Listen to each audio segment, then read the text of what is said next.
Good afternoon, everyone. Good afternoon. तो volume बढ़ा दो।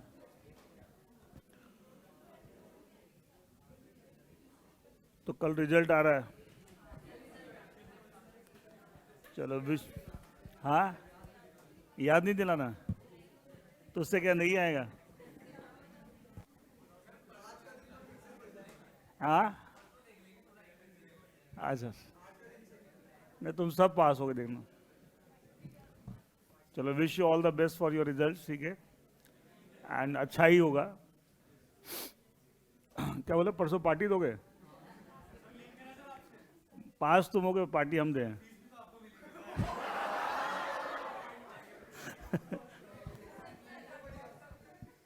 बच, बच्चा पूरा कॉमर्शियल हो गया है, ठीक है। मतलब ये बोला मुझे कोई फायदा नहीं होगा, आपको फायदा होगा, फीस मिलेगी। अब तुम्हारा करियर बनेगा उससे कोई मतलब नहीं है। अच्छा, फीस बड़ी चीज़ है, करियर बड़ी चीज़, बताओ। वो बहुत बड़ी चीज़, ठीक है।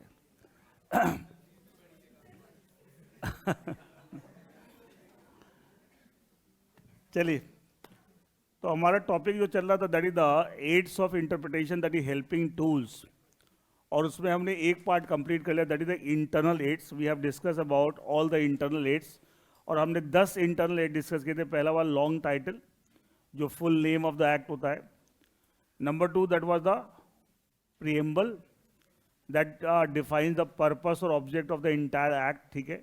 Number 3, that is the headings and titles of the part, section, chapters. Number 4 was the margin notes. लेकिन मैंने बताया मार्जिन नोट्स सभी केस में नहीं है। Generally it is not a aid of interpretation except the constitution of India, because originally वहां पे आपको मार्जिनल नोट्स दिए हुए थे, ठीक है। Number 5 was the definition, that is the interpretation clauses section 2।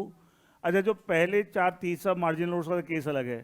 पहले 3 केस में जो थे, तीनों case long title, preamble, headings and title, ये तीनों कब है? जब आपको एम्बिग्यूटी है, कन्फ्यूजन, तब इसका इस्तेमाल करते हैं, अदरवाइज इसका इस्तेमाल नहीं करते, ठीक है। मार्जिनल नोट्स की सिचुएशन लाइक जनरली होता ही नहीं, यूज ही नहीं करते, that's not internal aid except the constitution of India. Definition हमेशा यूज करते हैं, ठीक है, जनरल, अनलेस कोई एक्सप्रेसली अगर उसकी स्पेसिफिक डेफिनेशन किसी कॉन्टेक्स्ट में दे रखी है तो अलग बात है, ठीक है। तो ये बहुत इंपॉर्टेंट है। नेक्स्ट क्या था आपका? That is the illustration, example. Next क्या था? प्रोविजो। प्रोविजो के साथ हमने एक्सेप्शन और वो भी पढ़ा था, दैट इज सेविंग क्लॉज, बने हुए डिटेल में सब डिफरेंस समझा दिया था आपको, ठीक है। दैट अगेन है very important. Then was explanation, then schedule, and then the read the act statute as a whole, that is the rule of harmonious construction. किसी को डाउट, कोई पर्टिकुलर पॉइंट जो क्लियर नहीं हो? Anyone? Now I take up the external aids to the interpretation और construction of statute. देखिए, मैंने बताया एक्सटर्नल एड का मतलब क्या है। बेसिकली वो चीजें जो एक्ट का पार्ट नहीं है, एक्ट में नहीं दे रखी, बट कुछ एक्सटर्नल सोर्सेज की मदद से we are trying to interpret the laws in a better way. And वो जो चीज़ें जिसका आप इस्तेमाल कर सकते हैं, जो लॉ लीगल सिस्टम अलाउ करता है, they are called the external aids to the interpretation. देखिए क्या लिखा हुआ।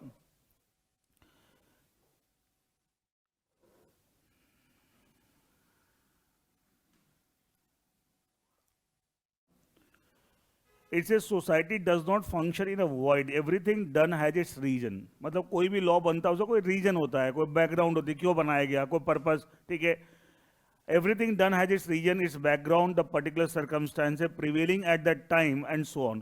मतलब ये सारी बातें कहीं ना कहीं कारण होते हैं जिसकी वजह से लॉ बनते हैं। मैं इसलिए बार बार एक चीज बोलता हूँ, if you want to understand the laws in a better way, first understand the society. अगर आप सोसाइटी और सोसाइटी को समझने का सबसे अच्छा तरीका है न्यूज़पेपर। तो बात घूम फिर के वहीं लिंक हो जाती, ठीक है, कि more you understand the society, automatically you can understand the laws in a better way. कितनी सारी चीज़ें होती है, जैसे हम अखबारों के मीडियम के थ्रू हमें पता लगता है सोसाइटी में एक पर्टिकुलर प्रॉब्लम चल रही है, मान लिया, एंड वो अखबारों में इस तरह की रिपोर्टिंग हो रही है कि सब कुछ पर्टिकुलर प्रॉब्लम चल रही है। अच्छा, हम पहले ही बोलते थे साहब कि एक्चुअली इसके अंदर आपको कुछ ना कुछ अमेंडमेंट्स आएगी, कोई ना कुछ प्रॉब्लम चल रही है।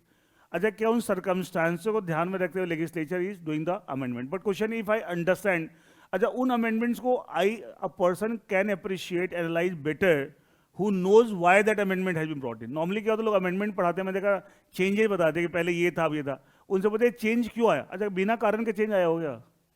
अगर पहले वाली जो भी चीज़ चल रही थी वो परफेक्ट थी, कोई प्रॉब्लम नहीं थी, तो क्या अमेंडमेंट होगी? नो। तो अमेंडमेंट लाया मतलब कोई ना कोई समस्या थी, एग्जिस्टिंग लॉ में कहीं ना कोई ना दिक्कत आ रही थी। तो इसके लिए आपको सोसाइटी में समझना पड़ेगा कि सब समाज में क्या प्रॉब्लम चल रही है। तो अकॉर्डिंगली आपको अमेंडमेंट्स अपने आप बेटर अप्रिशिएट करते हैं कि सब इसके अंदर इसलिए चेंजेस लाए गए बिकॉज एग्जिस्टिंग लॉ से कई जगह प्रॉब्लम्स आपको आ रही थी, वही सिर्फ बता रहा है। These factors apply to the acts as well, ये जनरल बात कर रहा है, फिर बोला सब लॉज में भी सेम कंसेप्ट लगता है। These factors enumerated below given below are of great help in interpreting और construing an act and have been given the convenient nomenclature, मतलब इसका नाम दे दिया external aids to the interpretation और कंस्ट्रक्शन।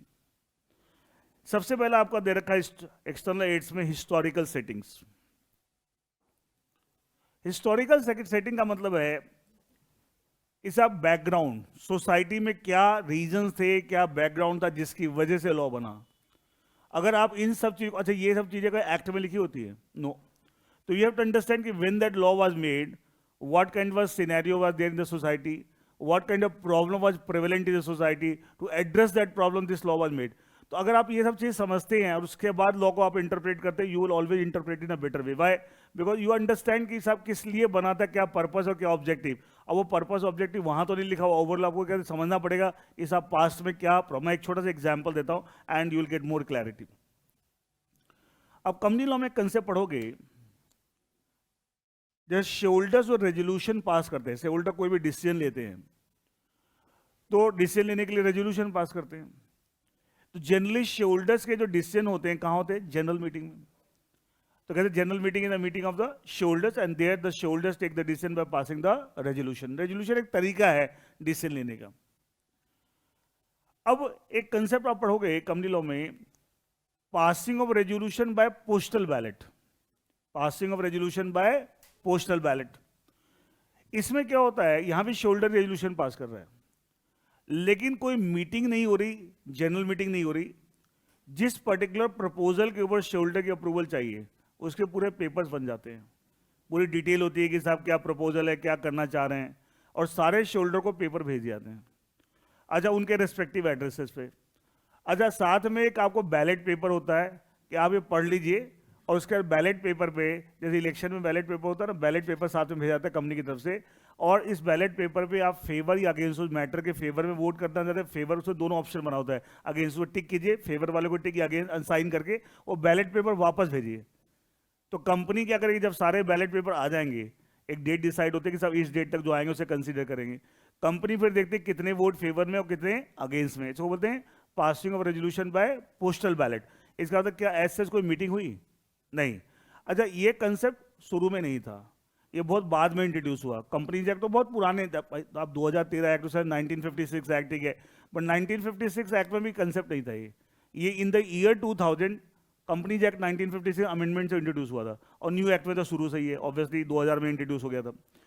सवाल ये क्यों इंट्रोड्यूस हुआ था? अब आप या पासिंग ऑफ रेजोल्यूशन में पोस्टल बैलेट कंसेप्ट जब पढ़ते हैं तो इसके बैकग्राउंड को समझना पड़ता है, क्यों इंट्रोड्यूस किया गया, व्हाट वाज द लॉजिक। अब आप उसको समझ के फिर आप पासिंग ऑफ रेजोल्यूशन में पोस्टल बैलेट के प्रोविजन को पढ़ेंगे तो आप बेटर अप्रिशिएट और बेटर इंटरप्रेट कर पाएंगे। जैसे मैं इसका रीजन बता दूं क्यों इंट्रोड्यूस किया गया था। अच्छा, एक कंसेप्ट कंपनी लॉ में पढ़ेंगे, हम बोलते हैं शेयरहोल्डर की approval by way of resolution, whether ordinary resolution और स्पेशल। हर केस में लॉ में डिफाइंड है कहाँ ओआर चाहिए, कहाँ, ये कल मैं बताता आर्टिकल्स ऑल्टर करने के लिए अकॉर्डिंग टू सेक्शन 14 क्या चाहिए, एसआर चाहिए, स्पेशल रेजोल्यूशन। और एसआर का मतलब 75% और मेजोरिटी फेवर में वोट होनी चाहिए। ओआर का मतलब मोर देन 50%, 50% नहीं, मोर देन 50%। नाउ लॉ ये बोलता है कि सब ये जो जितनी काउंटिंग होती है ये उसमें से होती है out of members who are present and voting in a general meeting. जो मेंबर प्रेजेंट भी है जनरल मीटिंग में और वोट भी कर रहे हैं। अच्छा, वोट करने का मतलब या तो फेवर में या अगेंस्ट में, नॉट नेसेसरली कि फेवर में कर रहे हैं, वोट कर रहे हैं। अच्छा, जैसे आप लोग मान लीजिए कंपनी की जनरल मीटिंग, आप सब बैठे हैं जनरल में, आप सब शेयर होल्डर कंपनी के, क्लियर। मान लीजिए इसके अलावा जितने आप बैठे हैं, आपको और मान लिया लेट से 50 ऐसे और भी लोग हैं जो शेयर होल्डर हैं लेकिन मीटिंग में नहीं आए, क्या एब्सेंट है? हाँ ना, तो आप प्रेजेंट हैं। अच्छा, मान लीजिए किसी प्रपोजल पे मैंने बोला वोटिंग करिए, कितने लोग फेवर में हैं, तो कुछ लोगों ने हाथ खड़ा किया सब फेवर में, मतलब कितने लोग अगेंस्ट में, 2 बार वोटिंग होती है, तो कुछ लोगों ने हाथ खड़ा किया अगेंस्ट में, कुछ लोगों ने ना फेवर में वोट किया ना अगेंस्ट में, तो they are present in the meeting but they have abstained from voting. एक वर्ड बोलते हैं abstained, ABSTAINED, abstaining. Abstain Indian contact पढ़ो ना, ठीक है, agree to do something, agree to not to abstain from. तो कुछ किया है आपने, वोटिंग की नहीं, मीटिंग में आप प्रेजेंट है बट आपने वोटिंग नहीं की, ना फेवर में ना अगेंस्ट में, तो कहते हैं एब्सटेन फ्रॉम वोटिंग। तो इफेक्टिवली हम काउंटिंग किसमें करते हैं, प्रेजेंट एंड वोटिंग, जो प्रेजेंट भी और वोट भी कर रहे हैं। समझ में आ रहा है? ये तरीका है लॉ में कि present as well as voting. इसका मतलब जो नहीं आया उसे इग्नोर कर दीजिए, जो आए हैं but they are abstaining from voting उनको भी इग्नोर कर दीजिए, खाली किसे कंसीडर करना है, प्रेजेंट एंड वोटिंग। अब देखिए सिचुएशन देखिए आप, मान लिया एक लिस्टेड कंपनी है, उस कंपनी के 1 lakh share holder, quite possible, ठीक है, लिस्टेड कंपनी, पब्लिक इशू लाया, कंपनी के शेयर की ट्रेडिंग हो रही है on the stock exchange all that, मान लीजिए उससे 1 लाख शेयर होल्डर है। उस कंपनी ने एक जनरल मीटिंग बुलाई, वहां पे शेयर होल्डर से किसी पर्टिकुलर मैटर पे अप्रूवल चाहिए, और मान लिया उस मीटिंग के अंदर करीब आपको 1000 शेयर होल्डर आए हैं, और ऐसा ही होता प्रैक्टिकली। अच्छा, 1 लाख शेयर होल्डर क्या, वो सारे शेयर होल्डर क्या एक पर्टिकुलर सिटी में, अलग अलग सिटी में है, पूरे हिंदुस्तान में कहाँ कहाँ पे, एक। नंबर 2, जिस सिटी में जनरल मीटिंग हो रही है उस सिटी में जरूरी थोड़ी कि सारे शेयर होल्डर हों। दूसरी बात, उस सिटी में है भी कि हर बंदा फ्री थोड़ी है, मेरे पास ही कितने कंपनी के शेयर्स है, मेरी क्लास चले, मैं क्लास छोड़ छोड़ के जनरल मीटिंग थोड़ी अटेंड करूंगा। आई विल नॉट, मैं बहुत सारी कंपनी में मैंने इन्वेस्ट कर रखा है, अब उनकी general meeting being a share holder हमारे पास भी नोटिस आता है कि that you can attend the general meeting and all that, but question ये अपना काम, ऐसे सबके साथ है, कोई अपना काम कर रहा है, कोई बिजनेस में है, कोई जॉब में है, तो हर आदमी तो प्रैक्टिकली फिजिबल हो नहीं पाता। तो ये देखा गया है कि साहब जैसे अगर 1 लाख शेयर होल्डर, एक आइडिया कि 1000-1500 ज़्यादा शेयर होल्डर मीटिंग में आते नहीं है। अब सोचिए मान लिया 1000 शेयर होल्डर मीटिंग में आए, या मान लिया 1500 शेयर होल्डर मीटिंग में आए, जब वोटिंग हुई किसी मैटर पे, मान लिया उसमें 500 तो ऐसे जिन्होंने एब्सटेन फ्रॉम वोटिंग है, तो इफेक्टिवली प्रेजेंट एंड वोटिंग कितने हैं, 1000। मान लिया किसी मैटर पे ओआर चाहिए, तो उन 1000 में अगर 600 फेवर में और 400 अगेंस्ट है, देखो जो 500 को मैंने इग्नोर कर दिया, आए थे लेकिन एब्सटेन फ्रॉम वोटिंग, और जो नहीं आया उसको भूल जाओ। देखो कंपनी के टोटल शेयर 1 लाख है, उसमें 98,500 तो आए ही नहीं, वो तो गए। बाकी 1500 आए, उसमें 500 भी वोट नहीं करे, वो भी हटा दो, ठीक है, तो बचे क्या 1000। अब आप 1000 में 600 मान लीजिए फेवर में, 400 अगेंस्ट में, क्या ओवर पास हो गया? अरे ऑर्डिनरी की रिक्वायरमेंट क्या, मोर देन 50%, ये सुनो किसमें से, प्रेजेंट एंड वोटिंग, कैलकुलेशन हमें किसमें होगी, प्रेजेंट वोटिंग, क्या ओवर पास हो गया? और मान लिया SR की जरूरत है किसी मैटर पे, और 1000 लोग वोट कर रहे हैं, उसमें से 800 फेवर में या 200 अगेंस्ट में, क्या SR पास हो गया? आया ना, 75% और मोर, या फेवर वाले अगेंस्ट से 3 गुना है उससे ज्यादा, वो अगेंस्ट में 200 है, फेवर में 800 है, तो क्या हो गया, 4 गुना हो गए, 3 गुना है उससे ज्यादा, एक ही बात है, ठीक है। इट मीन, अब देखो इफेक्टिवली क्या हुआ, 800 शेयर होल्डर ने फेवर में वोट किया, SR पास हो गया, और वहां पे आपको 600 ने फेवर में पास किया तो OR पास हो गया। अलग अलग मैटर होते थे, एक ही जनरल मीटिंग कई मैटर, किसी OR चाहिए, किसी वैसा चाहिए, लेकिन ये 600 और 800 कंपनी के total number of share holder के क्या 1% से भी कम है? कंपनी के total number of share holder कितने, 1 लाख, 1 लाख में 1000 तो 1% है, इट मीन 600 और 800 तो 1% से भी कम है। इट मीन कंपनी के 1% से कम शेयर होल्डर जो डिसीजन ले रहे हैं, अच्छा does it become the decision of the entire company? अच्छा क्या बाकी शेयर होल्डर बोल सकते हैं जी हमने तो पार्टिसिपेट नहीं किया, हम नहीं मानेंगे, क्या वो पूरे कंपनी का डिसीजन हो गया? ये सुनो that it means the persons who are even less than 1% of total number of shareholders of company, what they are deciding, that becomes the decision of the 100% shareholder. ये सुनो, बुलाया तो गया था, आप नहीं आए, अब उनकी अपनी समस्या है जिसके वजह नहीं आ पा रहे, ठीक है, लेकिन ऐसे ही होता है। अब देखो क्या सही मायने में ये सही तरीका है? कहीं ना कहीं नहीं लगता है साहब कुछ गड़बड़ हो रही है साहब। Even less than 1% share holder जो डिसीजन ले रहे हैं, that become the decision of the 100% share holder. तो इस प्रॉब्लम को आपको सॉल्व करने के लिए, इस प्रॉब्लम को सोल्यूशन निकालने के लिए लॉ मेकर से देखा कि साहब ये दिक्कत है और आपको जबरदस्ती कर नहीं सकते शेयर होल्डर को कि आपको मीटिंग में आना पड़ेगा, ठीक है, यू कैन नॉट कंपेल, ये उनका राइट है, हमारा डॉक्ट्रिन ऑफ वेवर राइट, वो नहीं आ रहा तो अपना राइट वेव कर रहे हैं, you can not compel them to come and attend the meeting, उनकी अपनी प्रैक्टिकल प्रॉब्लम्स है।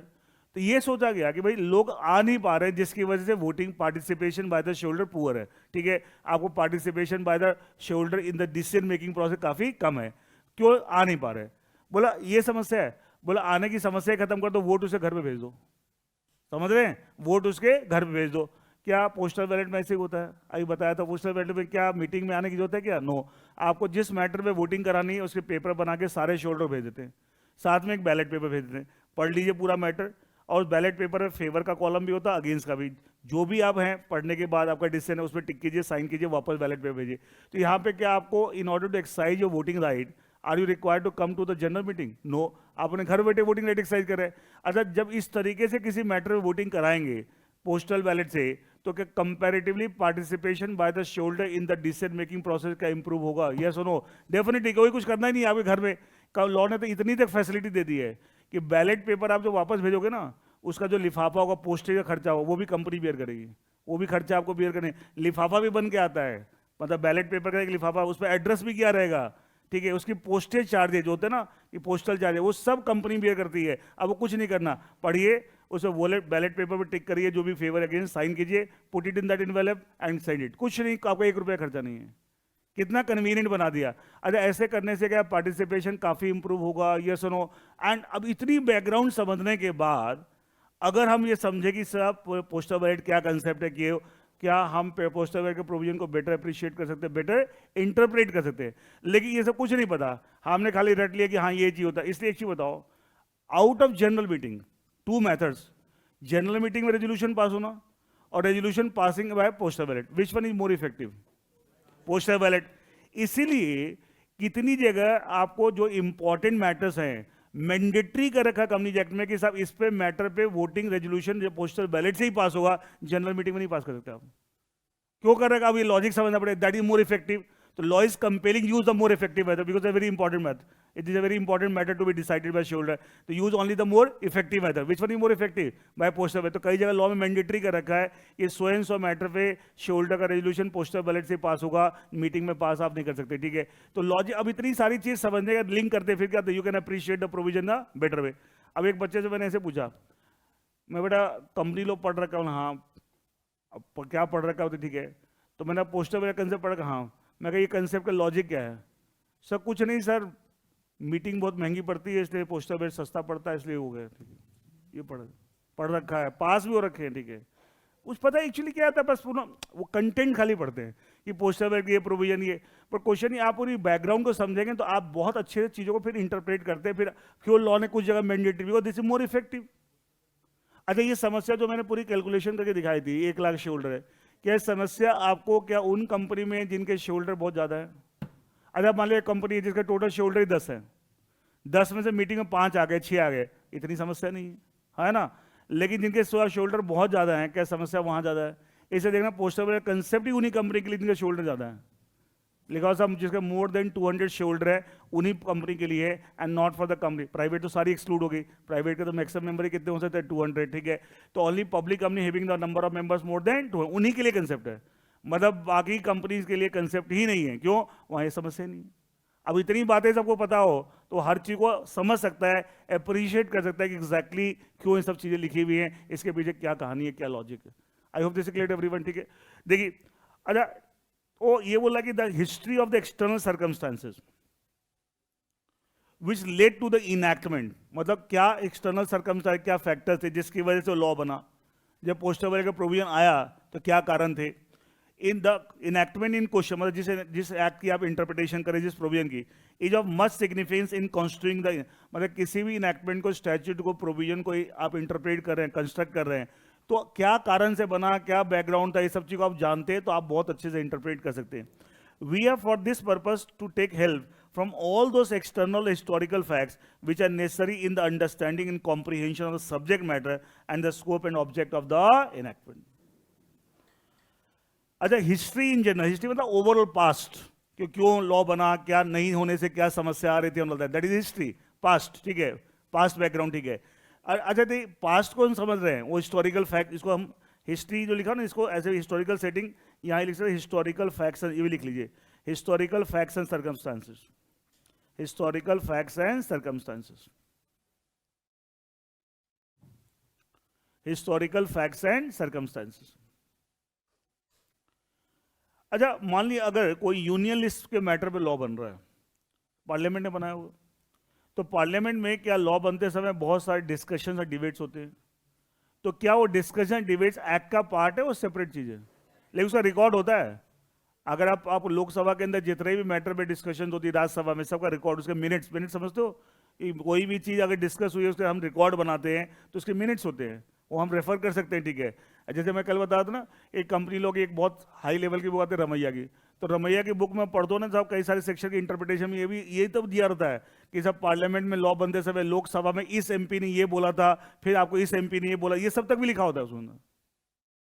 क्या वो सब भी जान के, अच्छा उन्होंने ये सिर्फ कहाँ से लिखा है? फ्रॉम द मिनट्स, लोकसभा की जो प्रोसीडिंग के मिनट्स है, राज्यसभा की प्रोसीडिंग के जो मिनट्स हैं, वहां से ऑथर ने चीजों पिक की है कि साहब बनाते समय इस एमपी ने ये बात बोली थी, उस एमपी ने ये बात बोली थी। तो discussions and debates what that happened in the parliament at the time of making that law, क्या वो सब चीजें एक्ट का पार्ट नहीं है? लेकिन क्या वो सब चीजें भी लॉ को इंटरप्रेट करने में हेल्प करती है? That's why that is also one of the external aid. तो अब हिस्टोरिकल फैक्ट्स सर्कमस्टांसेस तो सारी हम बात करें, उसमें स्पेसिफिकली ज़्यादा हम बात करें parliamentary debate discussion which happened at the time of making that particular law. तो लिखो ना history in generally and parliamentary history in particular, generally overall background क्या सिचुएशन थी क्या, और स्पेशली पार्लियामेंट के अंदर क्या हिस्ट्री, या पार्लियामेंट हिस्ट्री का मतलब डिबेट्स एंड डिस्कशंस, जो उसके बाद डिबेट्स एंड डिस्कशंस हुई थी हमको।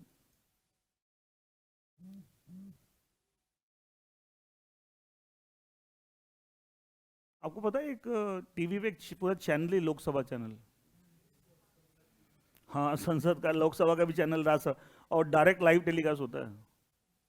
तो कभी देखो सब वहाँ कैसे बातचीत होती है, कैसे डिस्कशन, कभी कभी खोल के देख सकते हो सब चीज़ें, हिसाब किस तरीके से वहाँ पे काम होता है।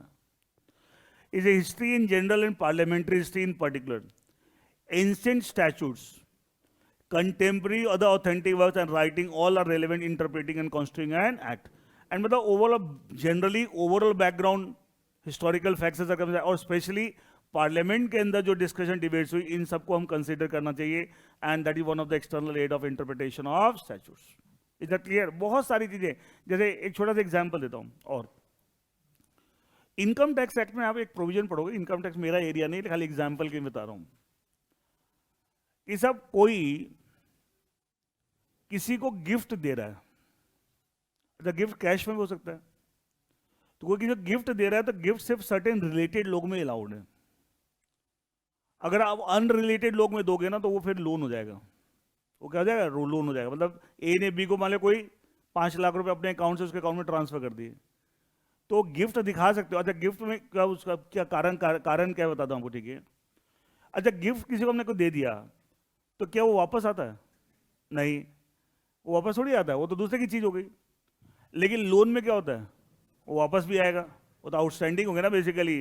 अच्छा कोई भी हम लोन लेते हैं, इसका मतलब क्या, हमेशा के लिए चीज हमारी होगी, we have to repay, we have to repay. Loan का मतलब यही होता है, इट्स अ लाइबिलिटी। गिफ्ट में हमें जो मिल रहा है, हम डोनी अगर हैं तो लाइबिलिटी थोड़ी आ रही है, तो परमानेंट हमें फ्री में कोई चीज मिल गई। और इंडियन कॉन्ट्रैक्ट पढ़ा हो ना साहब, completed gift without consideration valid contract में पढ़ा था ना, एक्सेप्शन के था, तो सब चीज रिलेट कर सकते हैं साहब। अब देखिए आप, किसी जमाने में क्या होता था हमारी सोसाइटी में, मान लीजिए एक चार्टेड अकाउंटेंट है सी, उसके प्रैक्टिस में इसके बहुत सारे क्लाइंट्स होते हैं। मान लीजिए इसका एक क्लाइंट है ए, दूसरा क्लाइंट है बी, और भी बहुत सारे क्लाइंट है, मैं एग्जांपल ये समझा रहा हूं। इसकी बुक्स के अंदर बहुत सारा पैसा आ रहा है, समझते, बुक्स के अंदर अमाउंट आ रहा है कि साहब उसके इतना। अच्छा उसको उसने अभी दिखा रहा है कैश इन हैंड, ये तो समझते हो cash at bank, cash in hand थी, वो खाली नोशनली उसके बुक्स में आपको पैसा आ रहा है, उसका है नहीं पैसा, समझ रहे, फिजिकली नहीं है वो, खाली क्या नोशनली आपको आ रहा है। अच्छा दे अनदर पर्सन बी जिसके पास एक्चुअल कैश है लेकिन उसके बुक्स में आ नहीं रहा, और ये कैश अनटैक्स इनकम है, अनडिस्क्लोज इनकम है, क्या डायरेक्टली यूज कर सकता है? ये तो समझते हो कि अनडिस्क्लोज इनकम, ठीक है, जिसके ऊपर आपने टैक्स नहीं भरा है, तो क्या उसको डायरेक्टली यूज कर सकते हो? कर सकते हो क्या? नहीं। अब क्या करेगा, देखिए अब क्या, पहले क्या होता था, ये दोनों ही क्लाइंट किसके हैं? सी के। तो सी बोलता है अरे आपको समस्या मैं करा दूं पूरी, ठीक है, प्रॉब्लम सॉल्व कर। कैसे प्रॉब्लम? बोला आप मेरा अपना कैश दे दीजिए। हाँ हाँ, एंट्री, बिजनेस, बिजनेस बैकग्राउंड है क्या घर का? हाँ मैं समझ गया, ठीक है। हवाला नहीं, हवाला थोड़ा ऊपर की चीज होती है, ठीक है। हाँ हाँ ठीक है, जो घर में सीए ऑलरेडी है उनको सब पता है, ठीक है। देखिए लेकिन वो, अब वो एंट्री पहले क्या होता था मैं बता रहा हूँ, अब वो अच्छी हो नहीं हो पाती है, ठीक है। अब तो बहुत उसके ऊपर रेस्ट्रिक्शंस आ गई, पहले तो एकदम खुले आम था। अब ये देख कैश लिया, यही कैश क्या किया, ए को पकड़ा दिया, और ए ने क्या किया, वही कैश अपने बैंक अकाउंट में जमा करा दिया। अच्छा इसका तो अभी वो कैश इन हैंड दिख रहा था, वो क्या बन गया, कैश एट बैंक, और अपने बैंक अकाउंट से चेक इसको दे दिया, समझ रहे हैं? तो क्या बी का पैसा घूम के बी के पास ही पहुंच गया? पैसा तो बी का ही था, ये सुनो, बी का पैसा घूम के किसके पास बच गया? बी के पास। क्लियर है? अच्छा, क्या दिखाया कि ए ने बी को गिफ्ट दिया है, ये डोनर है और ये डोनी, क्योंकि अगर गिफ्ट दे दिया तो हमेशा के लिए परमानेंट खत्म, वापस करने का तो चक्कर ही नहीं है। तो हुआ क्या, आपका पैसा जो ब्लैक मनी थी वो क्या हो गई? वाइट, गिफ्ट के फॉर्म में आपके पास आ गई। अच्छा, गिफ्ट के ऊपर कोई टैक्स नहीं, ठीक है, इसका मतलब मौज हो गई, ठीक है, फ्री में आपको क्या हुआ? ब्लैक मनी क्या बन गया? क्या ये टैक्स इवेजन का बहुत अच्छा रूट बना रखा था लोगों ने, और बीच में आपको एजेंट बने हुए थे चार्टेड अकाउंटेंट्स। सीए के थ्रू सब काम, सब सीए ये सब काम देखो चार्टेड अकाउंटेंट करते हैं। क्लाइंट्स होते हैं, चलो एक के बाद ये, एक के बाद ये, अब बीच में अपनी कमीशन खाते हैं। बहुत सारे सीए काम ही यही करते हैं, प्रोफेशनल काम करके खुश नहीं है, क्योंकि प्रोफेशनल काम करके क्या होता है? कमाई मिलती है कम, इस समय मोटी कमाई। अब सोच के देखो, 1 करोड़ का ट्रांजेक्शन है मान लीजिए, ठीक है, 1% में मार लिया तो 1 लाख रुपए गए आपके। तो सीए को होता है बड़ा करना क्या आपको, ठीक है, इधर के इधर, इधर के, ठीक है, लेकिन है तो सब इलीगल चीजें। तो ऐसा खूब होने लगा था। अच्छा, तो इससे क्या सरकार को चपत लग रही है? सरकार को चपत जो, अच्छा अगर ये प्रॉपर तरीके से इसको वाइट इनकम बनाता तो क्या टैक्स देता? तो सरकार को टैक्स का क्या रेवेन्यू लॉस हो रहा है? ये सुनो, तो जब इस तरह की सिचुएशन बहुत होने लगी तो इनकम टैक्स एक्ट में चेंजेज आए। चेंजेज ये आया कि साहब आपको गिफ्ट सिर्फ रिलेटेड लोग में, और लॉजिकली बात है, एकदम अननोन लोग 1 करोड़ का गिफ्ट दे रहे हैं, भैया अननोन लोगों को 10 रुपया ना दे, 1 करोड़ का गिफ्ट कैसे दे रहा तू? कोई आपस में कोई लिंकेज नहीं है, बंदे कोई रिलेशन कुछ नहीं है, 1 करोड़ गिफ्ट दे रहा है, 5 करोड़ गिफ्ट दे रहा है, क्या मजाक हो रखा है? तो लूप होल था, लॉ में कमी थी, लोग खूब मिसयूज करते, और मिसयूज कराने में चार्टेड अकाउंटेंट हेल्प करते थे। क्या ये मिसयूज था? ये सुनो, एंड जबरदस्त मिसयूज था। तो इन्होंने क्या किया, इस मिसयूज को ब्लॉक करने के लिए इनकम टैक्स एक्ट के चेंजेस किए। चेंजेस ये किए कि साहब आप जो गिफ्ट देंगे सिर्फ सर्टेन रिलेटेड लोग में, वो डिफाइन करेगा कौन कौन किसको गिफ्ट दे सकता है। और लॉजिकली बात है, अनरिलेटेड लोग गिफ्ट क्यों देंगे, ठीक है, और अगर अनरिलेटेड लोग को आपने दिया तो फिर गिफ्ट माना नहीं जाएगा, क्या माना जाएगा? लोन माना जाएगा।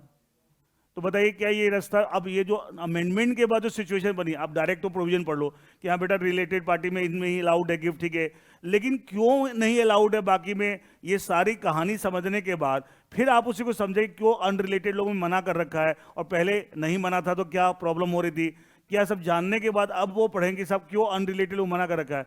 क्या आप प्रोविजन को बेटर अप्रिशिएट करेंगे? ये सुनो, नहीं तो सीधा से लोग रट लेते हैं इस सर्टेन रिलेटेड लोग में है बाकी में नहीं है, पर क्यों नहीं है? क्यों नहीं? पहले सब में अलाउड, मतलब कहीं मना नहीं था, उसका मिसयूज होने लगा था। उस मिसयूज को कंट्रोल करने के लिए क्या किया है? ये बहुत जबरदस्त मिसयूज हो रहा था, ठीक है, कोई भी किसी को। अच्छा, एक और कमाल, इसको तो फायदा हुई, अपनी ब्लैक को वाइट कर रहा है ना। अच्छा, ये बोल रहा है कि साहब मुझे क्या मिला, लड्डू, ठीक है, उसे तो ये थोड़ा सा कमीशन चार्ज करता था। ये बोलता था साहब तुम्हारा 1 करोड़ रुपया बैठे बैठे मेरी मदद से ही हुआ ना, ठीक है, तो ये बोलता है मेरे को 2% कमीशन चाहिए, 3%। अच्छा, इसने कुछ नहीं करना, इसी के पैसे को पकड़ा दिए और 1 करोड़ में 3 लाख रुपए इसको ही मिल गए। अच्छा, बंदा सोच रहा है 30% अगर टैक्स देता तो एक को 30 लाख रुपए टैक्स लगता, ठीक है, मान लिया सीए ने 1% खा लिया, 3-5% इसने भी ले लिया, तब भी क्या बुराई है? खर्चे तो लग ही रहे हैं। तो इसने अपना कमाई का साधन बना लिया, ये ब्लैक को व्हाइट बना रहा है, चार्टेड अकाउंट के बीच में मजे ले रहा है, सरकार पागल की तरह देख रही है सर ये क्या हो रहा है, ठीक है, सब मजे ले रहे हैं, हम पागल बन रहे हैं, इसीलिए अमेंडमेंट लाई गई। अब देखो, सोसाइटी को ऑब्जर्व करें क्या समस्या समाज में, किस तरह की प्रॉब्लम लोग क्रिएट कर रहे हैं, अमेंडमेंट्स। तो आप भी जब ये प्रोविजन पढ़ते हैं, सारी बैकग्राउंड को जान के पढ़ेंगे तो obviously you will appreciate, obviously आपका तरीका समझने का बहुत अच्छा होगा, आप हर चीज़ को अप्रिशिएट करेंगे कि ये कैसे है। I hope you got the point, ठीक है। जैसे ऐसे बहुत सारे एग्जाम्पल हम दे सकते हैं, ठीक है, लेकिन बैकग्राउंड जान के पढ़ना चाहिए। इसलिए तुमने कभी नोट किया होगा, ध्यान दिया हो, मैं कोई भी टॉपिक पढ़ता कंटेंट्स से स्टार्ट नहीं करता, मैं टॉपिक पहले उसकी पूरी बैकग्राउंड, ये क्यों बना, इसे पर्पस क्या है, वहाँ स्टार्ट करता हूँ, then I come to the contents. कोई सही पढ़ने का सही तरीका, ये सीधा कंटेंट कैसे पढ़ सकते हो, पॉसिबल ही नहीं है। Anyway, that is the first external aid of interpretation. देखिए, देखो आप सीए कोर्स कर रहे हो, लेकिन एक बात सच्चाई है, माने ना माने, जितने भी फाइनेंशियल स्कैम आज तक हिंदुस्तान में हुए हैं, क्या सब में कहीं ना कहीं चार्टेड अकाउंटेंट की बहुत अहम भूमिका रही है। हाँ है ना, ये बात तो मानते हो ना, ठीक है। कोई स्कैम उठा लो, सत्यम स्कैम उठा के देख लो, क्या पीडब्ल्यूसी जो उसका ऑडिटर था, क्या उसका बहुत बड़ा एंड वो, अच्छा ऑडिटर का काम क्या, मैनेजमेंट की रॉन्ग प्रैक्टिसेस पे कंट्रोल करना। हाँ है ना, company belongs to shareholders and management कहीं उसको मिस आपको मिसयूज ना करें, तो उसी पे कंट्रोल रखना ना ऑडिटर काम है। अच्छा, ऑडिटर और मैनेजमेंट मिल जाएं, हो गया काम। वही बात है, पुलिस भी चोर के साथ मिल जाए तो क्राइम कैसे रुकेगा? तो वही वाली बात है कि ऑडिटर्स कंपनी की मैनेजमेंट के साथ मिल जाए तो सत्यम वाले केस में यही हुआ था। मिस्टर रामलिंगम राजू जो गलत काम कर रहा था, कंपनी का प्रमोटर, और साथ में पीडब्ल्यूसी ऑडिटर, पीडब्ल्यूसी साथ मिल गया। तो चक्कर में बहुत इशू हुए थे, बहुत इशू हुए थे। पीडब्ल्यूसी के 2-3 पार्टनर जेल हो गई थी उनको। तो कोई भी आप स्कैम उठा के देख लीजिए, सीए तो इसीलिए तो कई बार आप सुनोगे ये जो प्रेजेंट गवर्नमेंट है, बीजेपी गवर्नमेंट, ये थोड़ा चार्टेड अकाउंटेंट को बहुत टाइट करके रखी हुई है। और आपको पता है एक बार सीए इंस्टीट्यूट ने मोदी जी को चीफ गेस्ट इनवाइट किया था, अपने क्या बोलते हैं उसको, फाउंडेशन डे था इनका, ठीक है, उससे पता वो चीफ गेस्ट उन्हीं के इंस्टीट्यूट में जाके, सीए इंस्टीट्यूट में जाके बहुत बहुत ज़्यादा गंदे तरीके से डांटा था। बोला था कि साहब जिस तरीके से आप लोग काम, और देखो प्रोफेशन अच्छा है लेकिन गलत सलत काम करने ये सब चीज़ें ठीक नहीं है। और बहुत सही बोला था उन्होंने कि भाई आप, एक लाइन उन्होंने चढ़ा भी दिया सीओ को कि भाई एक कंपनी की ऑडिट रिपोर्ट आप साइन कर सकते, मैं नहीं साइन कर सकता, इवन मैं प्राइम मिनिस्टर हूँ। चढ़ा भी दिया पहले कि भाई तुम कुछ हो, फिर उतार भी दिया 2 मिनट के अंदर। गलत काम मत करो।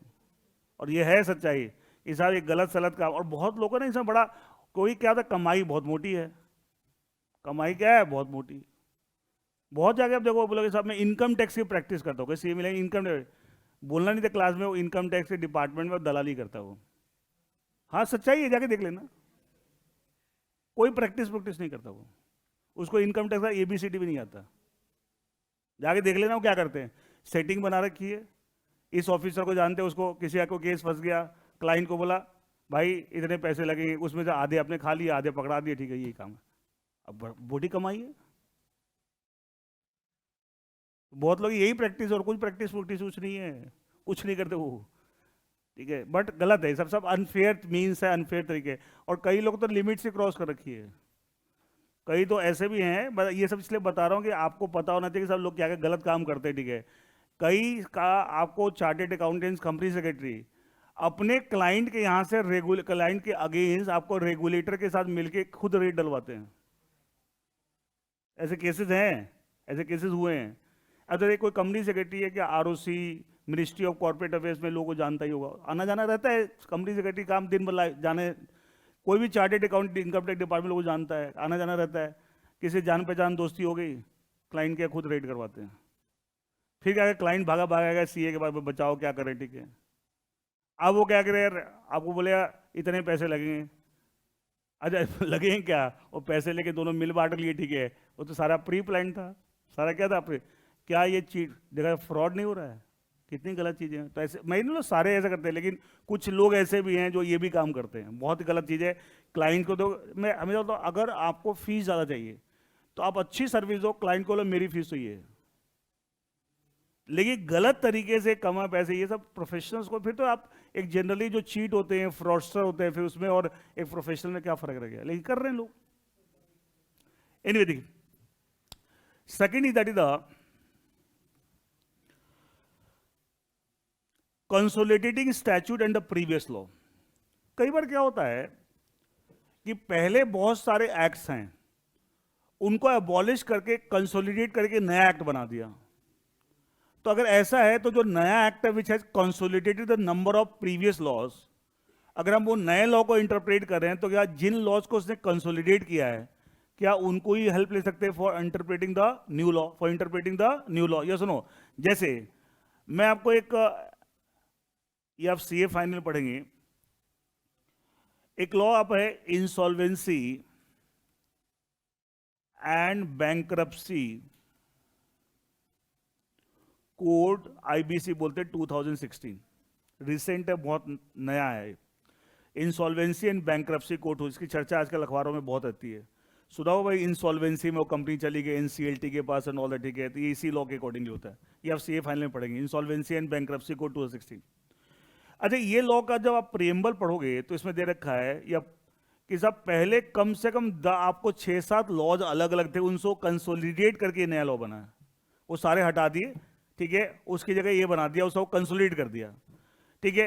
अच्छा, वो जो 6-7 लॉज पहले से थे जिनको कंसोलिडेट करके, अब मैं इसको अगर इंटरप्रेट कर रहा हूँ तो क्या इसकी इंटरप्रिटेशन में उन लॉज की भी मदद ले सकता हूँ साहब, उनके क्या प्रोविजन थे जिसको इसमें मैंने कंसोलिडेशन एग्जैक्टली सेम लिख दिया है, कुछ चीज़ें सेम भी हैं, कुछ नहीं भी हैं, ऑब्वियसली बात है, बट जहां पे बहुत सिमिलैरिटी है कि हम उसकी भी मदद भी ले सकते हैं, इट मीन इसके लिए वो लॉ क्या है, एक्सटर्नल सोर्स है ना, क्या है एक्सटर्नल, हम इंटरप्रेट तो इसके प्रोविजन कर रहे हैं, लेकिन हेल्प किसकी ले रहे हैं, जिसको इसने कंसोलिडेट किया है. It means that don't you think that is also one of the external aid of, that is also one of the external aid of interpretation. समझ आ रहा है? Is it clear?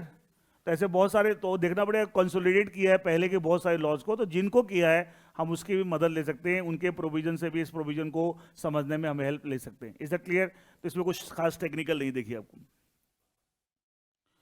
देखिए, the preamble to many statutes contains expression such an act to consolidate.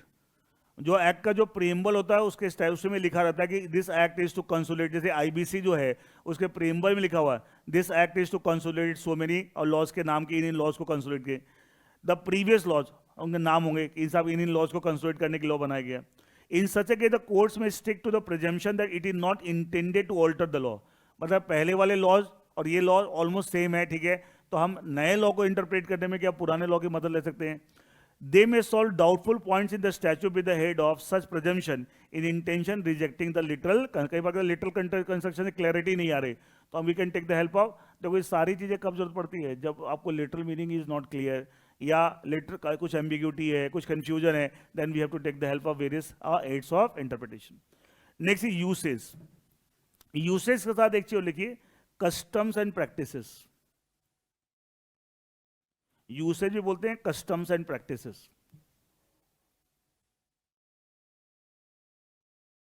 यहां कोई नहीं, chat चालू है क्या?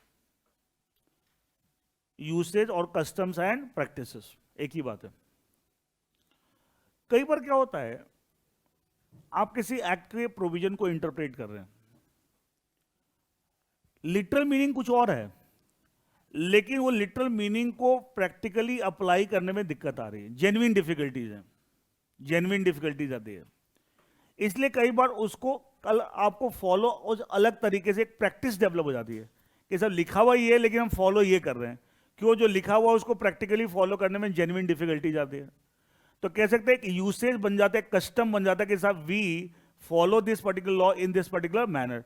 तो उस केस में कह सकते हैं कि साहब जो एक कस्टम बन गया है, एक ट्रेडिशन बन गया है, एक यूसेज बन गया है, क्या हम उसी को ही लॉ उसको भी उसकी भी हेल्प ले रहे हैं in interpreting that law in a better way. ये सुनो, एंड क्योंकि लिखा हुआ नहीं है बट एक यूसेज बन गया, एक कस्टम बन गया है, एंड उसकी भी हम मदद ले रहे हैं for the purpose of interpreting the law. जैसे मैं एक एग्जाम्पल देता हूं कंपनी जाके.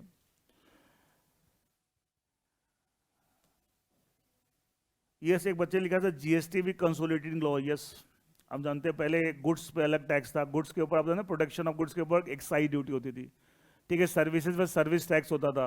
अब सबको कंबाइन करके क्या कर दिया, एक बना दिया. एक और वैट होता था, वो भी एक खाली कस्टम ड्यूटी है अलग है, वो अभी भी चल रही है, ठीक है, क्योंकि उसमें इंटरनेशनल एंगल आ जाता है, वो अलग छोड़ बाकी सारे जितने भी इनडायरेक्ट टैक्सेस है सब कंसोलिडेट करके एक बना दिया, that is the GST except the custom law. इसलिए आपके सिलेबस में आप देखो जीएसटी भी होगा, कस्टम लॉ भी होगा, ठीक है. कस्टम भी इनडायरेक्ट लॉ है लेकिन उसको इसके साथ मिक्स होगी, इसमें इंटरनेशनल एंगल आ जाता है, ठीक है. इनमें देखिए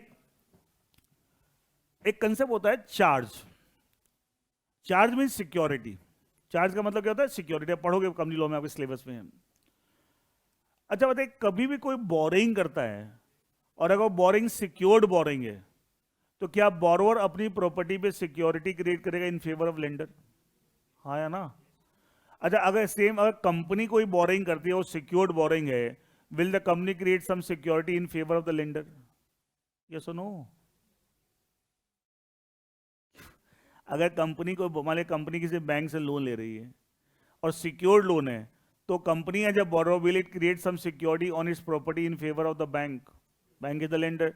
कंपनी सिक्योर्ड डिवेंचर इशू कर रही है. अच्छा, डिवेंचर क्या बोरिंग है कंपनी के पॉइंट ऑफ व्यू से? हाँ ना, डेट इंस्ट्रूमेंट है. और सिक्योर्ड पढ़ा होगा ना, सिक्योर्ड डिवेंचर, अनसिक्योर्ड डिवेंचर. तो अगर कंपनी सिक्योर्ड डिवेंचर इशू करी तो क्या company doing the borrowing and secured borrowing, unsecured secured. तो who is the lender? Debenture holder जो परचेज कर रहे हैं वो क्या है, लेंडर है. तो कंपनी के सिक्योरिटी क्रिएट करेगी अपनी प्रॉपर्टी पे इन favour of the debenture holder. ये सुनो, तो कभी भी कोई सिक्योर्ड बोरिंग कंपनी करती है, आप हम भी करते हैं, तो हम एज ए बोरोवर अपनी प्रॉपर्टी पे कोई ना कोई प्रॉपर्टी पे लेंडर के फेवर में सिक्योरिटी, तभी तो सिक्योर्ड है. ये सुनो, अच्छा जो सिक्योरिटी क्रिएट करते हैं उसको टेक्निकली एक टर्म यूज किया है कंपनी ने, चार्ज. तो चार्ज का मतलब सिक्योरिटी है. क्लियर? अच्छा, कंपनी एक्ट में पूरा एक चैप्टर है, चैप्टर नंबर 6 आप पढ़ोगे, रजिस्ट्रेशन ऑफ चार्जेस. अच्छा, चार्ज लॉ बोलता है जब चार्ज क्रिएट करते हैं, कंपनी कभी भी अपनी प्रॉपर्टी चार्ज क्रिएट करेगी, मतलब सिक्योर्ड बोरिंग ले रही चार्ज क्रिएट कर रहे हैं, तो उसकी इंफॉर्मेशन आप रजिस्ट्रार ऑफ कंपनी को देंगे। आरओसी को उसकी फॉर्म हम फाइल होते हैं ऑल दैट, ठीक है, एंड डिटेल्स किसके फेवर में चार्ज क्रिएट किया, किस प्रॉपर्टी पे, कितने अमाउंट ऑफ लोन के लिए, वो सारी चीजें आप बताना पड़ता है। हम बोलते हैं particulars of creation of charge, charge आपने क्रिएट किया shall be filed with the registrar, and ROC उसको रजिस्टर करता है अपने रिकॉर्ड में। अच्छा, जब आप लोन पूरा रीपे कर दोगे तो क्या अब चार्ज रहेगा? मान ली एक्स लिमिटेड कंपनी ने एसबीआई से 5 करोड़ का लोन लिया और अपनी किसी लैंड पे जो इस कंपनी की प्रॉपर्टी है मोर्टगेज क्रिएट करे, चार्ज बाय पे मोर्टगेज। अब आपने 5 करोड़ में विथ इंटरेस्ट आपने एसबीआई चुका दिया, अब चार्ज रहेगा? तो इसको बोलेंगे satisfaction of charge, creation of charge, जब चार्ज आप क्रिएट कर रहे हैं और जब आपने लोन रीपे कर दिया, सेटिस्फेक्शन चार्ज। अच्छा, लॉ ये बोलता है कि अगर चार्ज आपने जो क्रिएट किया था जो सेटिस्फाई हो गया, with in 30 days of satisfaction of charge आपको सेटिस्फेक्शन की डिटेल भी आरओसी को फाइल करनी है। उसका लॉजिक बहुत सिंपल सा है, क्रिएशन की डिटेल आपने दी और सेटिस्फाई हो गया और आपने डिटेल नहीं दी, तो आरओसी के रिकॉर्ड में क्या आ रहा है? क्या अभी भी उस प्रॉपर्टी पे चार्ज चल रहा है, लेकिन चार्ज खत्म हो चुका है। इंफॉर्मेशन नहीं दोगे तो आरओसी का रिकॉर्ड कैसे अपडेट होगा? है ना? तो इस लॉ बोलता है within 30 days of satisfaction charge company has to inform the ROC by filing the particulars of satisfaction. अब देखो, इसमें एक समस्या है। मान ली कंपनी ने आज लोन रीपे कर दिया पूरा कंप्लीट, वो तो पार्ट्स में कर रहे हैं लेकिन आज कंप्लीट रीपेमेंट हो गई, अब नो ड्यूज। अब कंपनी अगर सेटिस्फेक्शन ऑफ चार्ज का फॉर्म फाइल कर रही है, लेकिन आप डोंट थिंक इसे फ्रॉड भी तो हो सकता है कि कंपनी बोल रही कि साहब कोई अब डेट नहीं है, कोई भी ड्यूज नहीं, सारा चुका दिया, इसलिए हम सेटिस्फेक्शन आपने रिकॉर्ड से चार्ज हटा दीजिए। लेकिन ये भी तो सर कंपनी ने भी पूरा रीपे किया ही नहीं है, उससे पहले ये फॉर्म फाइल कर रही है। क्या ऐसी मैनिपुलेशन हो सकती है? ये सुनो, इसलिए इस मैनिपुलेशन को रोकने के लिए लॉ में एक प्रोविजन है कि सेटिस्फेक्शन ऑफ चार्ज का जो फॉर्म फाइल होता है साथ में लेंडर का नो ड्यू लेटर भी लगेगा। अच्छा, लेंडर नो ड्यू लेटर कब देगा? जब आपने पूरा रीपे कर दिया, चाहे बैंक को आपने पूरा लोन रीपे कर दिया, फिर बैंक आपको नो ड्यू लेटर देगा, मैं सर्टिफाई करे कि आप कोई ड्यूज नहीं है, आपके पूरा पैसा आपने चुका दिया है। उसके बिना टैक्स किए वो फॉर्म फाइल ही नहीं हो सकता। क्या ये एक कह सकते हैं सेफगार्ड लगाया जो दैट कंपनी मैनिपुलेशन ना करे, वो आपको ये गलत फॉर्म फाइल कर दी। That's idea behind this. अब देखिए आप, हम बोले within 30 days from the date of satisfaction. अगर हम लैंग्वेज जो लॉ में दे रखी है उसकी इंटरप्रिटेशन करें तो जिस दिन लोन रीपे हो गया पूरा कंप्लीटली फुल्ली, क्या उससे 30 डेज में फाइल होना चाहिए? हाँ या ना? हाँ या ना? यही लैंग्वेज का मतलब। अब देखिए, कई बार ये देखा गया इंडस्ट्री में समस्या है कि साहब जिस बैंक से आपने कंपनी ने लोन लिया था जब पूरा रीपे कर दिया, तो कंपनी भी उसको एक चिट्ठी लिखेगी कंपनी की तरफ से कि भाई हमें एक नो ड्यू लेटर इशू कर दो। हाँ है ना? लेकिन देखा गया जो लेंडर होते हैं वो नो ड्यू लेटर देने में, इशू करने में बड़े केयरलेस हैं। इंडस्ट्री में प्रॉब्लम है, ठीक है, बड़े केयरलेस। क्यों? उनका क्या जा रहा है? उनके पैसे तो वापस आ गए हैं, अब तो जो प्रॉब्लम है कंपनी को, ठीक है, तो उनके पूरे पैसे। तो कई बार देखा गया आज आप अप्लाई कर रहे हैं नो ड्यू लेटर इशू करने का, लेटर लिख रहे हैं, और नो ड्यू लेटर 4 महीने बाद आ रहा है। अब देखो, सोचो 4 महीने बाद नो ड्यू लेटर, मतलब आज कंपनी ने लोन रीपे कर दिया, कंपनी ने नो ड्यू लेटर के लिए अप्लाई किया कि हमें इशू कर दो, लेकिन बैंक 4 महीने बाद इशू कर रहा है। लॉ बोलता है विद इन 30 डेज आपको सेटिस्फेक्शन की इन्फॉर्मेशन देनी है from the date of satisfaction. अच्छा, डेट ऑफ सेटिस्फेक्शन, और आप जो फॉर्म फाइल करेंगे उसके साथ no due letter mandatory attachment, उसके साथ फॉर्म फाइल ही नहीं हुआ। इसका मतलब 4 महीने बाद नो ड्यू लेटर आ रहा है, तो मुझे बताइए क्या 4 महीने से पहले आप फॉर्म फाइल कर पाएंगे? और इसके हिसाब से जिस दिन आपने लोन पूरा रीपे कर दिया था वहां से 30 डेज में फाइल करना है, क्या प्रैक्टिकल डिफिकल्टी है इसमें? क्या कंपनी को गलती है? क्या कंपनी कहीं कोई डिफॉल्टर है क्या? नहीं। तो इसको, इस तरह की समस्या इंडस्ट्री में बहुत आ रही थी, तो इसके ऊपर एक clarification ministry of corporate affairs दे दिया है कि साहब एक्चुअली डेट ऑफ सेटिस्फेक्शन होता वही है कि जिस दिन हम लोन रीपे करें, but for the purpose of filing the form regarding the satisfaction of charge, the date of satisfaction will be taken the date of getting the no due letter. जिस दिन आपको नो ड्यू लेटर मिलेगा, वो date जिस date में मिलेगा उसको हम डेट ऑफ मानेंगे, वहां से 30 डेज काउंट करेंगे। अब देखिए, मुझे बताइए, ये बात क्या एक्ट में लिखी हुई है? क्या ये एमसीए ने क्लैरिफिकेशन दिया? एक प्रैक्टिस बन गई, एक यूसेज बन गया कि हम इसको ऐसे इंटरप्रेट करते हैं, ऐसे इंटरप्रेट। इसलिए ना, आप कभी किसी कंपनी में आप जॉब कर रहे हो और वहां पे आपका लोन रीपे हो गया, नो ड्यू लेटर, टेंशन मत लेना, चाहे 3 महीने बाद आए, 4 महीने, लेकिन जब भी आए करेंट डेट में इशू हो। समझते हैं? बैंक ने पता 4 महीने बाद दिया, उस पर डेट जो डाली है लेटर पे वो पहले 4 महीने पहले की डाल दी, वो गड़बड़ हो जाएगा। तो वो 30 डेज की कैलकुलेशन कहां से करेगा? Date mention on that particular letter. तो आपको 4 महीने बाद दे, 6 महीने बाद दे, लेकिन जिस दिन दे रहा है उस दिन लेटर पे डेट भी होगी ना, वो डेट आपको करंट डेट होनी चाहिए, जिस समय वो इशू कर रहा है उस वो डेट होनी चाहिए, क्योंकि 30 डेज की कैलकुलेशन उस डेट से होती है, ठीक है। अब देखो ये सब चीजें क्या एक्ट में लिखी हुई है? क्या ये सब बातें एक्ट में लिखी हुई है क्या? तो ये क्या हुआ, हमने कहाँ से निकाला? यूसेज, कस्टमर प्रैक्टिस है कि इसकी आपको इस प्रैक्टिकल डिफिकल्टी की वजह से इस तरीके से इसकी इंटरप्रिटेशन ली जाती है एंड ऑल दैट। क्या ये भी चीज़ें हमें लॉ को इंटरप्रेट करने में, मैं सबसे पढ़ाता हूँ क्लास में, जब ये टॉपिक पढ़ाऊँ सब बता, इसको इस तरीके से आप इंडस्ट्री में, एग्जाम में कोई नहीं पूछेगा, इंडस्ट्री में इसकी इस तरीके से इंटरप्रिटेशन होती है कि कारण क्या है, जेन्युइन डिफिकल्टी, इसलिए हमसे नहीं क्लियर। क्या आप बताइए, क्या ये जो हम जिस चीज़ की मदद ले रहे हैं टू अंडरस्टैंड दैट, क्या सही मायने में ये पार्ट ऑफ द स्टैट्यूट है, एक्सटर्नल सोर्स है? एक्सटर्नल सोर्स है, and that is also helping us in doing the correct interpretation of statute, that is usage और कस्टम्स एंड प्रैक्टिस, इस तरह की चीजें बोल सकते हैं। Is it okay? अब ये वाली जो चीज़ है, मुझे याद है मैंने जब जॉब की थी, मैंने बताया था मैंने अपना करियर स्टार्ट किया था जॉब से ही, ये नहीं कि शुरू से मैं एकेडमिक्स में आ गया था, मैंने 2 साल करीब जॉब की है। तो क्या हुआ कि अब हमने जब एज ए स्टूडेंट, हम तो हमें किसी ने सब बताया नहीं था कि सब ये इसको इस तरीके से इंटरप्रेट करते हैं। मैं तो बच्चों को हमेशा बोलता हूँ, आज जिस तरह की फैसिलिटीज कोचिंग सिस्टम है हर चीज़ में, इंजीनियरिंग, मेडिकल, सीए, जितनी ऑर्गेनाइज और तरीके से है, पहले थोड़ी होती थी। और आज का कोई बच्चा बोलता ना जी बहुत डिफिकल्ट लगता है कोर्सेस, वो मेहनत नहीं कर रहा, सच्चाई है ये। मतलब आज आपको जितनी फैसिलिटी, अच्छा एक बाहर से फैसिलिटी मिली ऑर्गेनाइज कोचिंग, दूसरा क्या पेरेंट जितने रिसोर्सेज आज बच्चों पे खर्च आपको लगाते हैं, जितने हर तरीके रिसोर्स, टाइम, मनी, क्या पहले इतने रिसोर्सेज पेरेंट देते थे? होता था तब भी नहीं देते थे पहले इतना। आजकल बहुत कोई ओवरऑल क्या होता है, हर चीज में कहते हैं डिस्पोजेबल इनकम ज़्यादा हो गई है। दूसरा बच्चे अब हर घर में कम हैं, पहले बच्चे ज़्यादा होते थे, तो हर कारण है जिस, तो इसका तो क्या है, फैमिली से सपोर्ट बढ़ा, बाहर सपोर्ट बढ़ा, फिर भी बच्चा बोलता मुश्किल है। इसलिए पता लगता, मैं एक सिंपल सी बात बताऊँ, अब एक मेरे किसी हमारे बराबर के ही हैं वो भी, तो उनसे ऐसे बात चली थी कि सब वो सीए कर, बोला आप कोई भी कर रहा है और करना चाहता है, तो बोला उससे ज़्यादा मेहनत तो टीचर कर रहा है। बोला वो हाथ पकड़ के आपको बना देंगे, इतनी मेहनत कर रहे हैं आपके पिछाती के, पहले कहाँ थे सब चीज़ें। तो मैं बोला कि जब मुझे नहीं पता था स्टूडेंट के साथ इसकी इंटरप्रेटेंस है।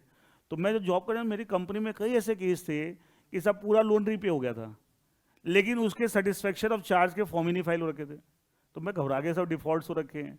तो ठीक है, बाद में मैंने वो फिर मैं समझा, फिर अपने सीनियर से बात की, तो बोला एक्चुअली वैसे सेटिस्फेक्शन तो हो गया है, लेकिन बैंक से अभी तो नो ड्यू लेटर नहीं आया, और जब तक नो ड्यू लेटर नहीं आता तब तक फाइल नहीं कर सकते, और जो नो ड्यू लेटर में डेट डली होगी उस डेट से 30 डेज काउंट होता है। तो ये बात मैंने वहाँ से प्रैक्टिकली देखी, इसकी इंटरप्रिटेशन में ये हेल्प, वही एग्जाम्पल मैं आज आपको दे रहा हूँ। एक्चुअली मैं बोला आजकल जितनी चीज़ें बताई जाती है, समझाई, तो जितनी ऑर्गेनाइज तरीके से, इतने टेस्ट, ये आपने देखो फाउंडेशन में उसी स्कूल में टेस्ट हो रहा है, जिस स्कूल में आपका मेन एग्जाम एकदम उसी तरीके से आपका एडमिशन टिकट के बेसिस पे, भाई क्या क्या कर रहे हैं, इतनी फैसिलिटीज, फिर भी बच्चे का रोना है, सर बड़ा मुश्किल लगता है। भाई क्या करोगे? अब तो एक लास्ट ये बची कि भाई बच्चे की जगह टीचर ही जाके एग्जाम देते, और तो बचा ही नहीं होता, सब कुछ तो हो ही गया। कॉपी किसे चेक करा रहे हैं? उन्हीं लोगों से जो लोग मेन एग्जाम में कॉपी चेक करते हैं। इतनी फैसिलिटीज है, मतलब देखो मैं आपको वो नहीं कर, लेकिन ये जो मेहनत करने वाला ना, आज के दिन कुछ मुश्किल नहीं है, सब कुछ तो रेडीमेड सॉल्यूशन है। मैं समझता एक सिस्टम प्रोसेस क्रिएट कर दिया गया है बड़ा इफेक्टिव, उस प्रोसेस में आप उस मतलब एक ट्रेन बना दी गई है जो डेस्टिनेशन में पहुंचेगी, बट ट्रेन में चढ़ जाओ, इतना ही काम है खाली तुम्हारा।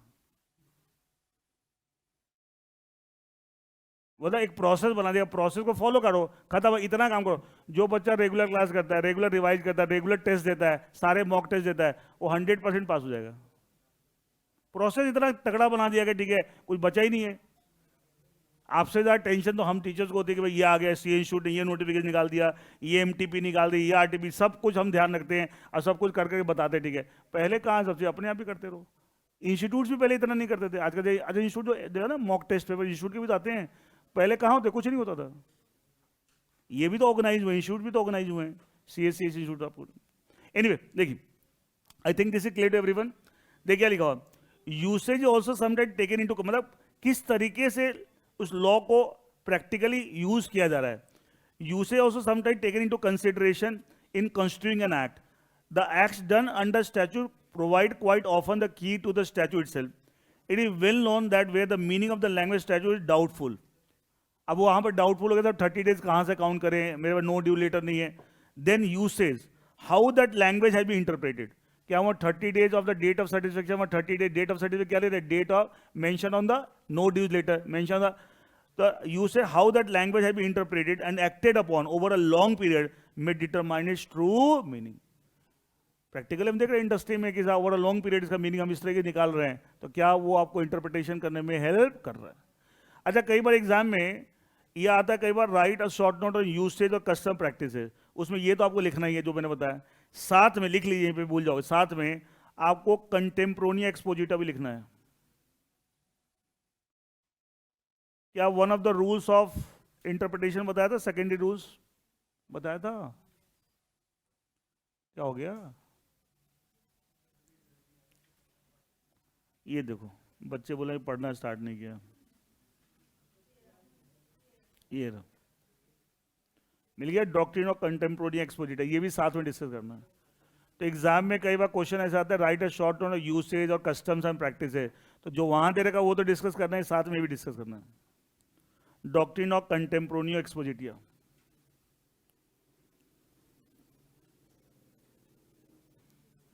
तो वहां लिख लीजिएगा साथ में, ठीक है.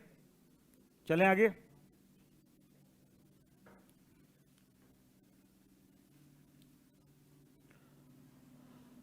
नेक्स्ट देखिए, एक कंसेप्ट बोलते हैं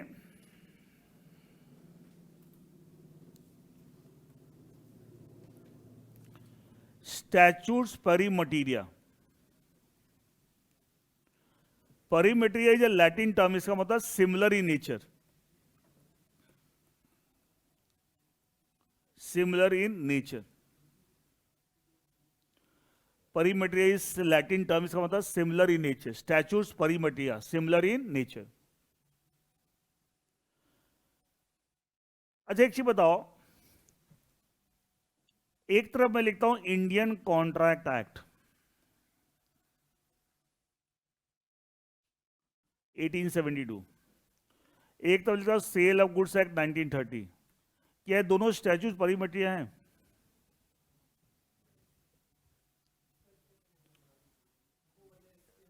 क्या ये दोनों एक्ट्स क्या आपस में सिमिलर हैं? हैं? क्यों? ये भी तो कॉन्ट्रैक्ट की बात कर रहे हैं, ये भी कॉन्ट्रैक्ट की बात, ये जनरली सभी कॉन्ट्रैक्ट की बात कर रहे हैं, ये specific contract sale of goods, इसका दे आर स्टैट्यूट्स परिमटेरिया. अब मान लिया हम सेल ऑफ गुड्स है को प्रोविजन की इंटरप्रिटेशन कर रहे हैं, एंड उसके अंदर एक पर्टिकुलर सेक्शन के अंदर जो कंटेंट्स है उसमें हमें कोई दिक्कत आ रही है, कोई वर्ड एक्सप्रेशन वहां यूज हो रखा है लेकिन वहां डिफाइंड नहीं है, लेकिन यहां डिफाइंड है अंडर इंडियन कॉन्ट्रैक्ट एक्ट, तो we can take the help of meaning given here. अब देखो इंटरप्रेट हम ये कर रहे हैं, तो while interpreting one statute we can take the help of another statute which is परिमटेरिया विद दिस स्टैट्यूट. ये सुनो सिमिलर इन नेचर. इसका तो मान लिया कोई टर्म यहां पे यूज हो रहा है but not defined under sale of goods act, but it has been defined under Indian contract act. हम यहां से वो मीनिंग ले सकते हैं, हम वहां से मीनिंग ले सकते हैं. तो देखा जाए क्या हुआ, एक एक्ट को इंटरप्रेट करते समय हम दूसरे एक्ट जो कि उससे परिमटेरिया सिमिलर इन नेचर, हम उसकी मदद ले सकते हैं, ये लीगल सिस्टम अलाउ करता है. अच्छा जब मैं बताता हूं ना, कई बच्चे कंफ्यूज आते हैं, सर ये तो इंटरनल एड हो गया. इंटरनल एड है क्या? वो एक्ट के अंदर दे रखा है ना, बच्चा खाली था, सर ये तो एक्ट के अंदर. अरे भाई एक्ट के अंदर, इसके लिए हम इसको इंटरप्रेट कर रहे हैं, उसमें हम यहां पे जो दे रखा है उसकी मदद ले रहे हैं, तो इसके लिए तो एक्सटर्नल सोर्स ही हो गया ना. ये सुनो, कई बच्चे खाली सो एक्ट में दे रखा है तो इंटरनेट है. भाई ये तो समझो किसकी बात कर रहे हैं, इसकी इंटरप्रिटेशन थोड़ी कर रहे हैं हम, इंटरप्रिटेशन कर सेल ऑफ गुड्स एक्ट की. और उसको इंटरप्रेट करने के लिए अगर जरूरत पड़ता है तो हम इंडियन कॉन्ट्रैक्ट की मदद लेते हैं, जहां जमाने कोई टर्म यहां पे यूज हो रखा है but not defined here, but it has been defined under Indian contract act. We are taking the help of the provision Indian contract to interpret sale of goods act. It means we are taking the help of external source, and that's why it's one of the external aid of interpretation. अच्छा companies act companies के लिए है ना. अच्छा capital market के जितने भी laws हैं, कैपिटल मार्केट से रिलेटेड जितने भी रेगुलेशंस हैं, पता है rules and regulation executive body बनाती है, ये तो पता ना, एक्ट तो लेजिस्लेचर बनाता है. तो सेबी कैपिटल मार्केट से related, SEBI is a very important executive body. तो सेबी ने बहुत सारे रेगुलेशन बना रखे हैं.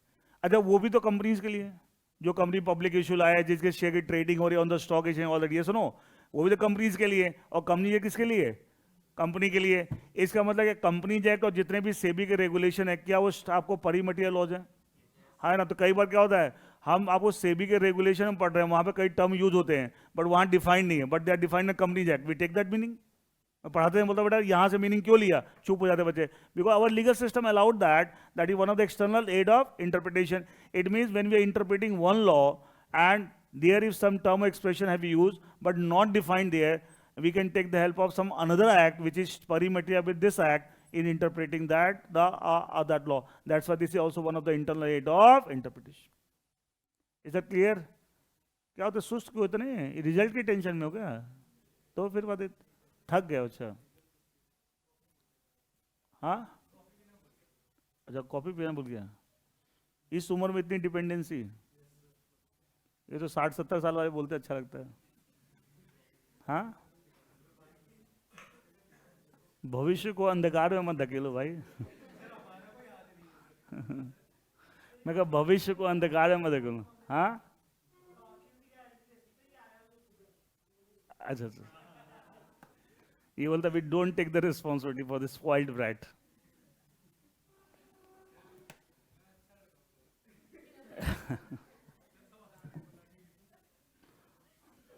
तुम भी बोल दो, सब जलते हैं मेरे से। हाँ एनीवे देखिए नेक्स्ट,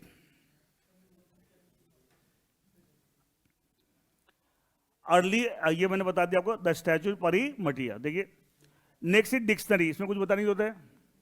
अच्छा कोई भी हम लॉ इंटरप्रेट कर सबसे पहले कौन सा रूल लगाते हैं, रूल ऑफ लिटरल, और वो क्या होता है एक्टोरिक डिक्शनरी मीनिंग, तो अल्टीमेट डिक्शनरी की हमें हेल्प लेनी पड़ती है, तो इसमें कुछ बताने की जरूरत नहीं मुझे आपको, सबसे पहले इसकी जरूरत इसी की पड़ती है। क्लियर है? And the last is use of foreign decisions. अच्छा फाउंडेशन में जब कंपनी लॉ पढ़ना शुरू किया, कंपनी की सेपरेट लीगल एंटिटी, इंटर में पढ़ोगे सोलोमन केस। अच्छा तो ये सोलोमन केस क्या इंडिया का है? एस्पुरी रेलवे का, डॉक्ट्रिन अल्ट्रा वायरस का इंडिया का है, सब यूके केसेस हैं। तो ऐसा क्यों होता है कि सब हम अपने लॉज को इंटरप्रेट करने में दूसरे कंट्री के लॉज की मदद, क्योंकि हमारा लीगल सिस्टम है बेटा, बातें नहीं है, हमारा लीगल सिस्टम ये अलाउ करता है कि while interpreting our laws we can take the help of laws and decided cases of the other country whose legal system is pari materia with our legal system।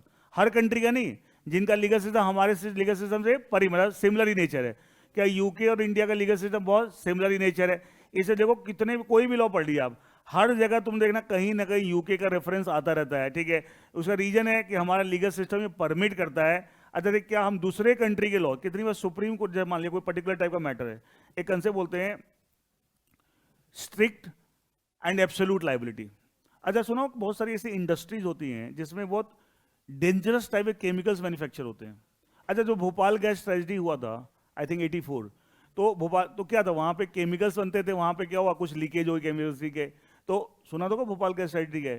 तो actually क्या है, ऐसी बहुत सारी इंडस्ट्रीज होती है, उसको बोलते हैं हैजार्डियस इंडस्ट्री। इसमें बहुत स्ट्रिक्ट नॉर्म्स होते हैं कि सब ये कैसे चलाने, क्योंकि क्या कुछ भी गड़बड़ हो जाए मतलब पूरे के पूरे शहर साफ हो सकते हैं। ठीक है, हाँ हंसने वाली बात नहीं है। भोपाल में क्या हुआ था, अगर आपने अभी इसके ऊपर एक मूवी भी OTT पे, हाँ यस यस सही बोल रहा है, अभी एक मूवी भी तो अभी OTT प्लेटफॉर्म पे आई है। हाँ हाँ रेलवे मैन, ठीक बोल रहा है, देखना बहुत अच्छी वो भोपाल गैस स्ट्रेटजी को पूरी की पूरी भोपाल गैस स्ट्रेटजी के ऊपर देखो, अच्छी चीज़ भी देखा करो, ये नहीं खाली गाली गलौज वाली चीज़ें देखते हो। ठीक है, जो OTT पर जो आते हैं ना बकवास से, ठीक है, ये देखा हो, ये बहुत मतलब पूरा भोपाल गैस स्ट्रेटजी के ऊपर है अपना का। एंड बोलते हैं कि साहब वहाँ जो हुआ 84, आज हम 2024 में कितने हो गए, 40 साल, 40 साल भाई आज उसका इफेक्ट है। पता जो लोग एक्सपोज हुए थे ना उस एक्सीडेंट को, केमिकल जिनको, एंड उनकी नेक्स्ट जनरेशन, उनके जो बच्चे बाद में, उनकी जीन म्यूटेशन हो गई थी, इतना जबरदस्त, इतना डेंजरस है वो। तो इससे बोलते हैं साहब इस तरह के जो काम होते हैं बहुत स्ट्रिक्ट नॉर्म्स होते हैं। अच्छा बोलते हैं कि साहब ऐसे आप काम करते हैं तो अगर कुछ गड़बड़ हो जाए, लोग अगर अफेक्टेड हो जाएं। अच्छा ये भोपाल के स्ट्रेटजी की बात, और ऐसे और भी केस हुए हैं, एक आपको जिसकी वजह से बाद में लॉ चेंज बहुत स्ट्रिक्ट हो गए, और तो इसमें कंसेप्ट होता है एब्सोल्यूट लायबिलिटी का। मतलब बंदा ये नहीं बोल सकता है जी मेरी गलती नहीं थी, किसी ने आके मेरी प्लांट में छेड़छाड़ कर दी जिससे गैस लीक हो गई, कोई मतलब नहीं है। If you are running this kind of business you are doing at the risk of society, समाज को रिस्क पे रख के आप काम कर रहे हैं, तो आपकी जिम्मेदारी भी ज्यादा है। कुछ भी गड़बड़ होगी आप एब्सोल्युटली लायबल हैं, आप कोई एक्सक्यूज और डिफेंस लेके अपने आप को बचा नहीं सकते। अब इस तरह कंसेप्ट इंडिया में पहले नहीं था, लेकिन यूके में ऑलरेडी ऐसे केस पहले हो चुके थे। तो सुप्रीम कोर्ट में जब पहली बार एक केस आया था MC Mehta versus union of India, supreme court ने यूके केस को रेफर करके डिसाइड किया था। सुप्रीम कोर्ट ने, अच्छा कैसे क्यों रेफर किया? बिकॉज हमारा लीगल सिस्टम क्या अलाउ करता है, we can take the help of the laws and decided cases of those country whose legal system is परिमटियस similar to our legal and Solomon case जैसा पढ़ते हैं। मैं कभी याद है फाउंडेशन में कई बार दिमाग में आ जाए कि साहब कोई बोले सर ये यूके का केस हम क्यों पढ़ रहे हैं, भाई लॉजिकल, क्योंकि हमारा लीगल सिस्टम परमिट करता है कि आप हमारे लॉज को पढ़ने में समझने में हम दूसरे कंट्री के लॉ, दूसरे कंट्री के डिसाइडेड केसेस की मदद ले सकते हैं, प्रोवाइडेड दूसरे कंट्री का लीगल सिस्टम हमारे लीगल परिमिट है। अच्छा कभी सुना कि साहब यूएस के केसेस सुना है, जर्मनी केसेस, फ्रांस के केसेस, जापान के केसेस हम सुने हम इंडिया में अभी नहीं। जितने भी आप देखो फॉरेन के जो केस आपके हैं सब यूके के हैं, because UK legal system and our legal system is similar in nature. Is that clear? उसका कारण बहुत सारा है। अच्छा इंडिया में आज भी कितने सारे लॉज है जो ब्रिटिशर्स ही बनाए हुए हैं। इंडियन पीनल कोड हमने थोड़ी बनाया है, ब्रिटिशर्स ने बनाया था। तो कितने सारी चीजों की जो आज़ादी से पहले जो लॉज बने थे तो बाय एंड लार्ज सब किसके बनाए? इंडियन कॉन्ट्रैक्ट जो पढ़ते हो किसने बनाया? ब्रिटिशर्स ने बनाया। तो कहीं ना कहीं सिमिलरिटी तो होगी, माइंडसेट उन्हीं का था, ठीक है। Anyway, so that is the last one, that is the use of foreign decision, foreign laws and all that, ठीक है। जैसे आपने एक फाउंडेशन में पढ़ा था ना, doctrine of supervening impossibility, wide contract हो जाता है, पढ़ा था ना, ठीक है।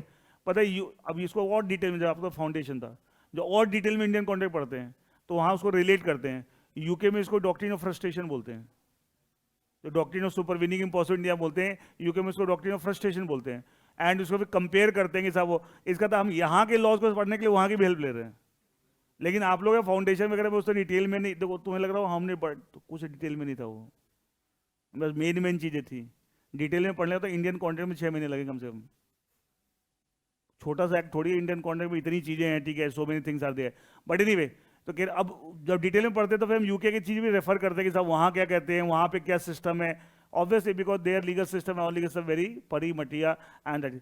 तो इसके साथ आपके सारे मैंने एक्सटर्नल एड कंप्लीट कर लिए। इसमें मेन बैकग्राउंड, पास बैकग्राउंड, एक आपको ये यूसेस, कस्टम्स एंड ए, बाकी तो कुछ खास बातें डिक्शनरी तो आप जानते हैं, ठीक है।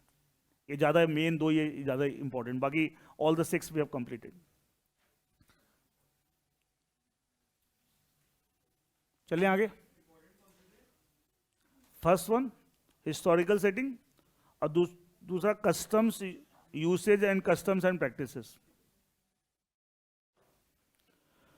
तो इसके साथ हमने पूरा टॉपिक कंप्लीट कर लिया, that is aids to the interpretation of statutes. And कल हमने इंटरनल एड्स कंप्लीट किया था, today we have discuss the external aids to the interpretation of statutes. Clear है? देखिए interpretation of the important terms, वो topic complete हुआ, aids to the interpretation, internal aids and external aids. कुछ ऐसे terminologies हैं जो आपको लॉज में कई जगह नजर आएंगे, तो उनको कैसे इंटरप्रेट करते हैं, उसका इंटरप्रेट करने का तरीका क्या होता है, वो क्यों दिया होता है, हम उसको भी समझेंगे, क्योंकि ये चीज़ें बहुत नजर आती है। क्या होता है जब आपको नहीं पता होता तो you are not able to do the interpretation in a correct way. देखिए सबसे पहले आपको एक है interpretation important, not with standing.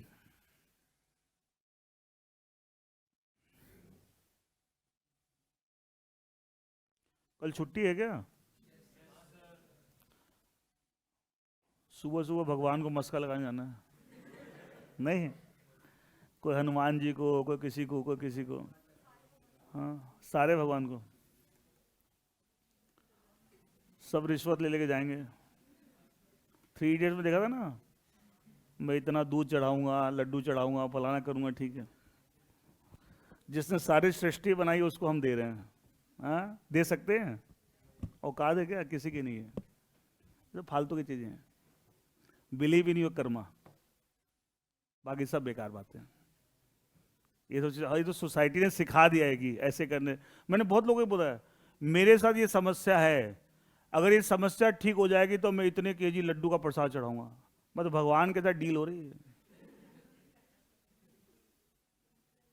अच्छा वो लड्डू खाने खुद ही है, नाम भगवान का है, भगवान ने तो एक लड्डू नहीं छूना, है ना। अच्छा फिर देखते हैं प्रसाद चढ़ाएंगे ना, अच्छा कौन सी चीज़ का प्रसाद चढ़ाएं? अच्छा अपने घर में ना ये वाली चीज़ लोग पसंद करते हैं, तो सारा गेम क्या चल रहा है, सारा टेस्ट किसका देख रहे हैं? अरे आजकल तुम देख रहे हो कि बहुत सारे लोग नमकीन आइटम का भी प्रसाद लगाने लगे। यार आजकल मीठा लोग कम खाते हैं, नमकीन का चढ़ा दो, ठीक है। तो क्या हो रहा है, सब जगह तो लगा अपना एंगल रहे हैं, बदनाम भगवान को करके भगवान को प्रसाद चढ़ा। भगवान भी सोचता हो यार बेकार झूठ मूठ के। सब सोसाइटी ने बड़े अजीब अजीब ढकोसले बना रखे हैं, बड़े अजीब, ठीक है। देखिए, interpretation of the important terms. एक ही बात बोलूंगा, वैसे तो होपफुली सबका अच्छा ही रिजल्ट होगा, लेकिन बाई चांस किसी का अगर निगेटिव रिजल्ट आ जाए कोई बात नहीं है, जिंदगी यहीं खत्म नहीं होती। बस यही करना कि मेरी क्या कमियां रह गई थी, उस कमियों को आइडेंटिफाई करके उसको दूर करना, बस इतना ही काम होता है। और 2-4 दिन कोई हड़बड़ा, ऐसा क्या होता है जब हम कोई भी चीज हमारे लाइफ में निगेटिव होता है ना, तो उस समय बहुत लो फील करते हैं, सबके साथ होता है, ह्यूमन नेचर है। अच्छा, जब लो फील करते हैं तो क्या हम अपने आप को, जो हमारे में जितनी भी काबिलियत है, क्या उसको हम अंडर एस्टिमेट करने लगते हैं? ये सुनो, उल्टा भी होता है, जब बहुत हाई फील करते हैं तो आपको ओवर कॉन्फिडेंस हो जाता है। वहां कॉन्फिडेंस भी गुड, ओवर कॉन्फिडेंस भी बैड। तो मैं हमेशा बोलता हूँ, जब आपका सम दिमाग है ना, स्टेबल है, ना बहुत उड़ रहे हो हवा में, ना बहुत नीचे हो, जब आप एकदम स्टेबल, उस समय कोई डिसीजन लेना चाहिए। जब लो फील करो कभी डिसीजन, लो में हमेशा गलत डिसीजन लोगे आप, अपने आप के लिए निगेटिव डिसीजन ले लोगे। बहुत लोग ना जब लो फील करते हैं, यार मेरे से नहीं होगा, मैं छोड़ देता हूं, तो ये आपके लो फील करे तब आपने डिसीजन लिया है। तो 2-3 दिन तो मस्ती में छोड़ो यार, हो गया जो हो गया। 2-3 दिन बाद अच्छा उभरो पहले, ठीक है, थोड़ा स्टेबल लेवल पे आओ, फिर बात करेंगे। एकदम हड़बड़ाना नहीं, ठीक है, तुम हड़बड़ा नहीं। तो ये सब चलता रहता है, लाइफ का पार्ट है यार, सब कौन सी बड़ी बात है, पास फेल कौन सी बड़ी चीज। हाँ, अगर कमियां रह गई है तो कमियों को दूर करिए, खत्म बात। लेकिन बार बार वही कमियों के साथ जाएंगे तो फिर बार बार दिक्कत होगी। देखिए, interpretation of the important terms.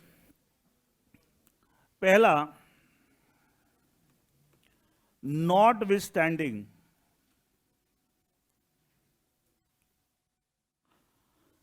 एक इस तरह की लैंग्वेज आप बहुत सारे सेक्शन में देखोगे, not with standing anything contain, बेटा बातें नहीं, इन आगे कुछ लिखा रहेगा। Not with standing anything contain in, उसके आगे क्या लिखा रहेगा बताऊंगा मैं आपको, ठीक है। पहली बात, इस तरह की जो लैंग्वेज अगर किसी सेक्शन में लिखी हुई है तो इसको टेक्निकली बोलते हैं नॉन ऑब्स्टेंटिव क्लॉज। क्या बोलते हैं? Non obstantive clause. This is called as a non obstantive clause. Now the question है, how do we interpret it? कैसे इंटरप्रेट करते हैं, क्या मतलब होता है? देखिए, ये क्लॉज क्यों लेजिस्लेचर लगाता है कुछ सेक्शंस में, सब जगह नजर नहीं आया, कुछ कुछ सेक्शन में नजर आएगा। तो पहले ये समझिए, उससे आपको इंटरप्रिटेशन करने में मदद मिलेगी। फिर बता इंटेंशन ऑफ द लेजिस्लेचर समझिए, लेजिस्लेचर क्यों लगाया है। मान लिया, लेट से, ध्यान सुनिएगा, मान लिया किसी एक्ट का एक सेक्शन 10 है और एक सेक्शन 12 है। लेजिस्लेचर जब ये बने थे तो लेजिस्लेचर ने देखा कि साहब इन दोनों सेक्शन के प्रोविजन में आपस में कॉन्ट्रडिक्शन है। क्या है? कॉन्ट्रडिक्शन। और लेजिस्लेचर ये चाहता था कि साहब कॉन्ट्रडिक्शन होने पे section 10 should prevail over section 12। मान लीजिए चाहता था, मैं एग्जम्पशन लेके बता रहा हूं कि साहब फिर कोई लैंग्वेज कैसे बनेगी। तो सेक्शन 10 में कैसे लिखा जाएगा?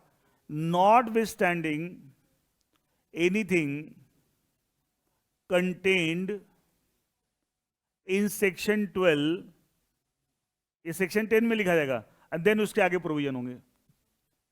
इसका क्या मतलब हुआ कि लेजिस्लेचर ने क्लियर कर दिया है कि साहब whenever there is a contradiction between section 10 and section 12, which one will prevail over the 10 will prevail over the 12। इसे जिसको प्रिवेल कराना चाहते थे, ठीक है, अगर 12 को प्रिवेल कराना चाहते थे तो क्या होता? 12 में लिखा होता। नॉट, अच्छा 12 में फिर क्या लैंग्वेज होती? Not with standing anything content in section 10, ये लिखा होता। इट मीन्स जब भी कभी लेजिस्लेचर को लगता है कि साथ there some contradiction between two provisions of law and the provision which they want to prevail override, उसमें क्या लगा देते हैं? Non obstantive clause. Like in this example, वो किसको प्रिवेल कराना चाहते हैं? सेक्शन 10 को। तो सेक्शन 10 में क्या लगा दिया? नॉन ऑब्स्टेंटिव क्लॉज, और उसमें रेफरेंस दूसरे सेक्शन दे दिया। अच्छा, ये जो क्लॉज लगा not with standing anything content, ये सेक्शन 10 लगा हुआ। एंड रेफरेंस दूसरा सेक्शन कौन सा, सेक्शन 12, जिसके ऊपर ये प्रिवेल करेगा। कब, जब कॉन्ट्रडिक्शन होगी।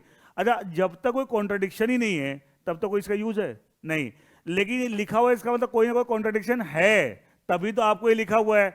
नहीं तो होता है हर सेक्शन में तो नहीं लिखा होता है, कोई कोई सेक्शन में वो लिखते हैं और दूसरे सेक्शन। अच्छा, जब भी किसी सेक्शन में लिखा होगा नॉन ऑब्स्टेंटिव, क्या साथ में दूसरे सेक्शन का रेफरेंस होगा, है ना, इसीलिए लिखा। रेफरेंस ही नहीं होता फिर कैसे पता लगेगा किसके साथ कॉन्ट्रडिक्शन होने पे ये प्रिवेल करेगा, या दूसरे सेक्शन का जरूर रेफरेंस होगा। Like section 10 in this example, section 10 में नॉन ऑब्स्टेंटिव क्लॉज है, और what is the other section जिसको रेफर किया गया है, section 12। It means in case of contradiction between 10 and 12, which one will prevail over the other? 10 will prevail over the other.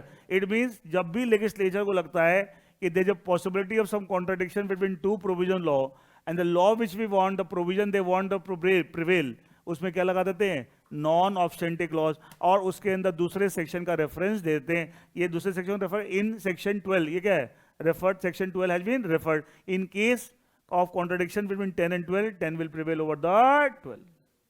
समझ आया नहीं आया? और उसको टेक्निकली क्या बोलते हैं, नॉन ऑब्स्टेंटिव क्लॉज।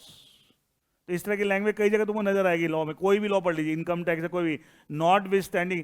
और इसका रीजन क्या होता है मैंने बताया, जहां लेजिस्लेचर को लगता है there is possibility of contradiction, और जिसको प्रिवेल कराना चाहते हैं उसमें स्टार्टिंग में क्या डाल देते हैं, नॉन ऑब्स्टेंटिव। ये स्टार्टिंग में से लैंग्वेज होगी, not with standing anything contain section 12, अब कॉमा फिर प्रोविजन स्टार्ट होगा। ये तो खाली ये बता रहा है कि ये प्रिवेल करेगा इन केस ऑफ कॉन्ट्रडिक्शन।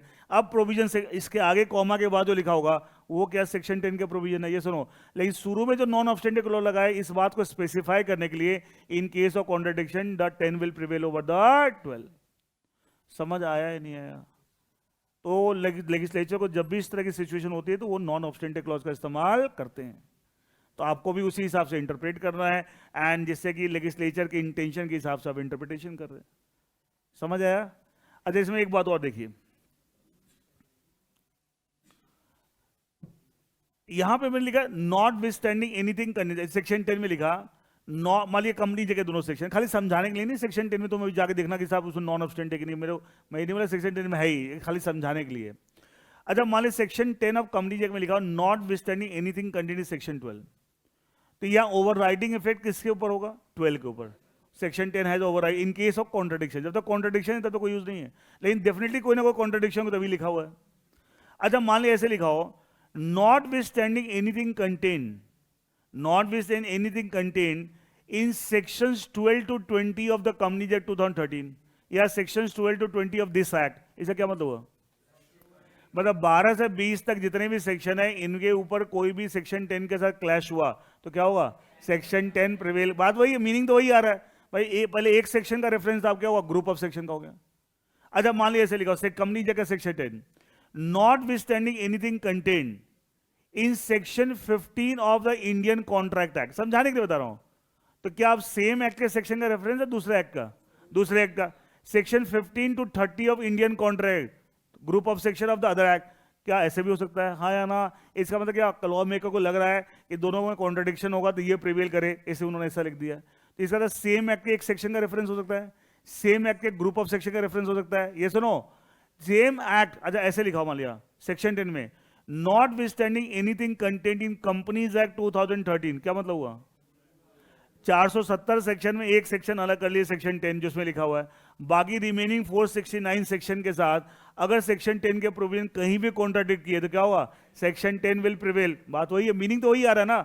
अब सेक्शन 10 में लिखा हुआ है not with standing anything contain in any provision of companies act 2013, इसका मतलब क्या हुआ, क्या पूरे एक्ट के ऊपर ओवरराइडिंग इफेक्ट किसका है, सेक्शन 10 का।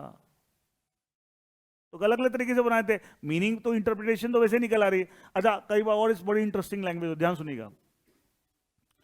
मान ले किसी एक्ट के किसी सेक्शन में लिखा हुआ है not with standing anything contain in any law for the time big in force, क्या मतलब हुआ, इसका मतलब आपको हिंदुस्तान के किसी भी लॉ के साथ अगर इस सेक्शन के प्रोविजन कॉन्ट्रडिक्शन हुआ तो ये सेक्शन आपको क्या करेगा, ओवरराइड।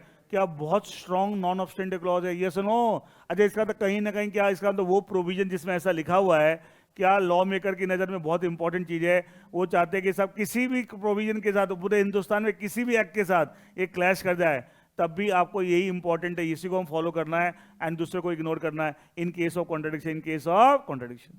बट आगे नॉट विथस्टैंडिंग एनीथिंग कंटेंट, यहां तक तो सेम ही लैंग्वेज होती है, in a particular section, in a group of section of the same act, in the entire act, in the other section, same section of the other act, the group of section of the other act, any law, yes or no, कुछ भी कर सकते, कोई भी तरह की language होती है, does not make the meaning तो वैसे निकलना है, एंड बहुत सारी तरीके से हो, कई जगह से होता है, not with standing anything contain in any law for the time being in force.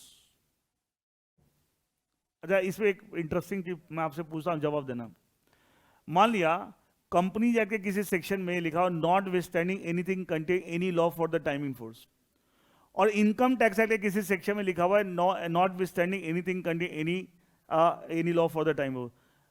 अब वो दोनों सेक्शन आपस में कॉन्ट्रडिक्ट कर जाएंगे, समझ रहे जहां, तो कौन सा प्रिवेल करेगा? स्पेसिफिक। अब यहां स्पेसिफिक वाली बात कहां से आ गई, जब पूरे हिंदुस्तान के सारे लॉ के लिए? हाँ, जो बाद में बना है, जो बाद में बना है वो क्यों? जो बोला है उससे इंटरप्रेट करो, आंसर ठीक बोल रहा है लेकिन क्यों? हाँ, एक मिनट, हाँ पीछे सरदार जी। नहीं नहीं, तुम सारे फिलोसफर हो गए अब तो, ठीक है वो तो ठीक है, फिलोसफी ठीक है, लैंग्वेज से ही मीनिंग आ रहा है, देखो। अच्छा, income tax act 1961, companies act 2013। अच्छा, जब इनकम टैक्स के किसी सेक्शन में लिखा हो not with standing anything contain any law for the time in force, पता क्या हुआ? जो इस समय जो लॉ चल रहे हैं, फॉर द टाइम, इस समय जो लॉ चल रहे हैं, तो जी इनकम टैक्स एक्ट 1961 के किसी सेक्शन में लिखा हुआ है, तो उस समय क्या कंपनी एक्ट 2013 था? नहीं था। तो for the time in force का मतलब क्या है? 1961 में जितने भी एक्ट थे चल रहे थे उनकी बात कर रहे हैं, और कंपनी एक्ट 2013 तो बाद में बना है, ये सुनो। अब कंपनीज एक्ट 2013 के किसी सेक्शन में लिखा हो not with standing anything contain any law for the time being in force, तो क्या उस समय इनकम टैक्स 90 से ऑलरेडी चल रहा है? ये सुनो, इसका मतलब क्या वो इनकम टैक्स एक्ट के अंदर जो इस तरह का नॉन ऑब्स्टेंडिंग क्लॉज वो कंपनीज एक्ट को इफेक्ट करेगा? इसका किसको इफेक्ट करेगा? जितने लॉ उस समय से बन चुके थे उनको इफेक्ट करेगा, इन केस उनके वो प्रिवेल करेगा। लेकिन जो लॉ उसके बाद बने, क्या उसके वो प्रिवेल करेगा? नहीं। For the time being in force, मतलब इस समय जो इफेक्टिव हैं, इससे मीनिंग निकल के आ रहा है। इसका मतलब, लेकिन कंपनीज एक्ट 2013 बना, उस समय 1961 वाला इनकम टैक्स तो पहले से चल रहा है। इसका मतलब क्लैश होने पे कौन सा प्रिवेल कर जाएगा? जो बाद वाला। क्या है? बाद वाला। आंसर तो आपने ठीक बोला था, लॉजिक ये है ये बात, क्योंकि for the timing in force, for the timing force with income tax act भी आ गया फॉर द कंपनीज एक्ट, ये सुनो। एंड फ्रॉम देयर एक्चुअली इसी पॉइंट के ऊपर एक कोर्ट में केस चला गया था, और दो अलग अलग एक्ट के अंदर ऐसे नॉन ऑब्स्टेंडिंग क्लॉज थे, तो कोर्ट से इसकी इंटरप्रिटेशन इस तरह की निकाली for the time in force का मतलब क्या है, एंड वहां से मैं बता रहा हूं आपको, ठीक है? इट्स हाउ टू इंटरप्रेट कि जब दो एक्ट के अंदर इस तरह के नॉन ऑब्स्टेंडिंग क्लॉज हो, फिर देखना पड़ेगा कौन सा पहले, क्योंकि फॉर द टाइम इन उस समय क्या फोर्स में है, तो ऑब्वियसली जो बाद वाला था उसके लिए पहले वाला फोर्स में है ही है, लेकिन जो पहले वाला उसके लिए बाद वाला थोड़ी फोर्स में है, उस समय क्या फोर्स में था। लाइक इस एग्जांपल में क्या होगा, कंपनीज एक्ट वाला नॉन ऑब्स्टेंडिंग क्लॉज प्रिवेल कर जाएगा over the non obstanding clause of the income tax. I hope this is clear. Now देखिए,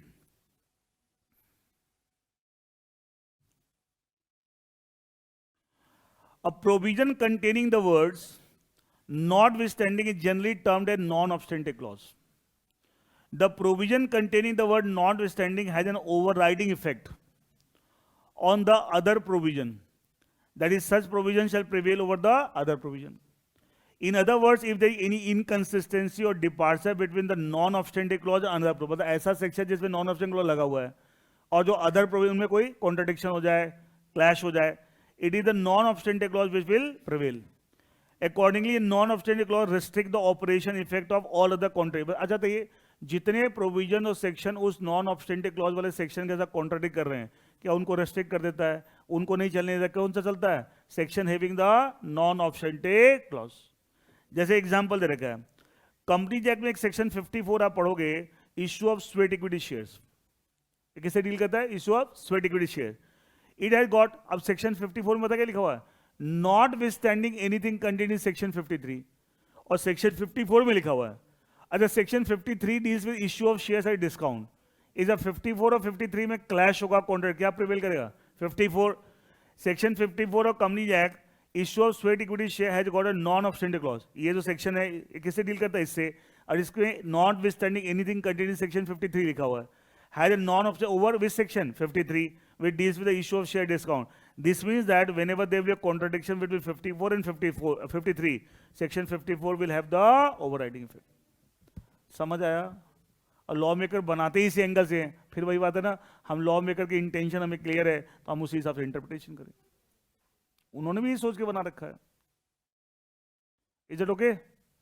ये सब लैंग्वेज क्या होती है, जब आती है ना पहली बार को पढ़ता है तो उसको लगता है पता है क्या particular not with standing anything करने। अच्छा कई लोग पता है करते हैं ये लिखा होता है इसको सब काट देंगे।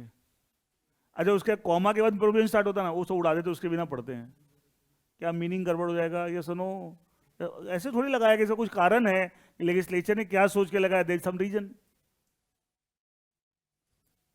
उसको लगता है बड़ा अटपटा सा लग रहा है, उसके आगे से पढ़ लेते हैं, ठीक है पढ़ तो लो, ठीक है, अधूरापन है, कंप्लीटली बात आप नहीं समझ रहे। अच्छा अभी मैंने बताया क्या नॉन ऑब्स्टेंटिव क्लॉज क्या अलग अलग लेवल पे ऑपरेट करता है against a particular section, group of section, entire act, दूसरे एक्ट का कोई पर्टिकुलर सेक्शन या group of section, all the laws of the country. ये सुनो बताया था, तो वैसे लिखा हुआ है a notwithstanding clause can operate at 4 levels. These are not withstanding anything contrary another section और sub section of that statute. Statute same है, कंपनी के एक सेक्शन दूसरे सेक्शन के ऊपर writing effect, this clause will override the such other section और subsection. क्या किसी पर्टिकुलर सबसेक्शन के ऊपर भी ओवरराइडिंग इफेक्ट हो सकता है?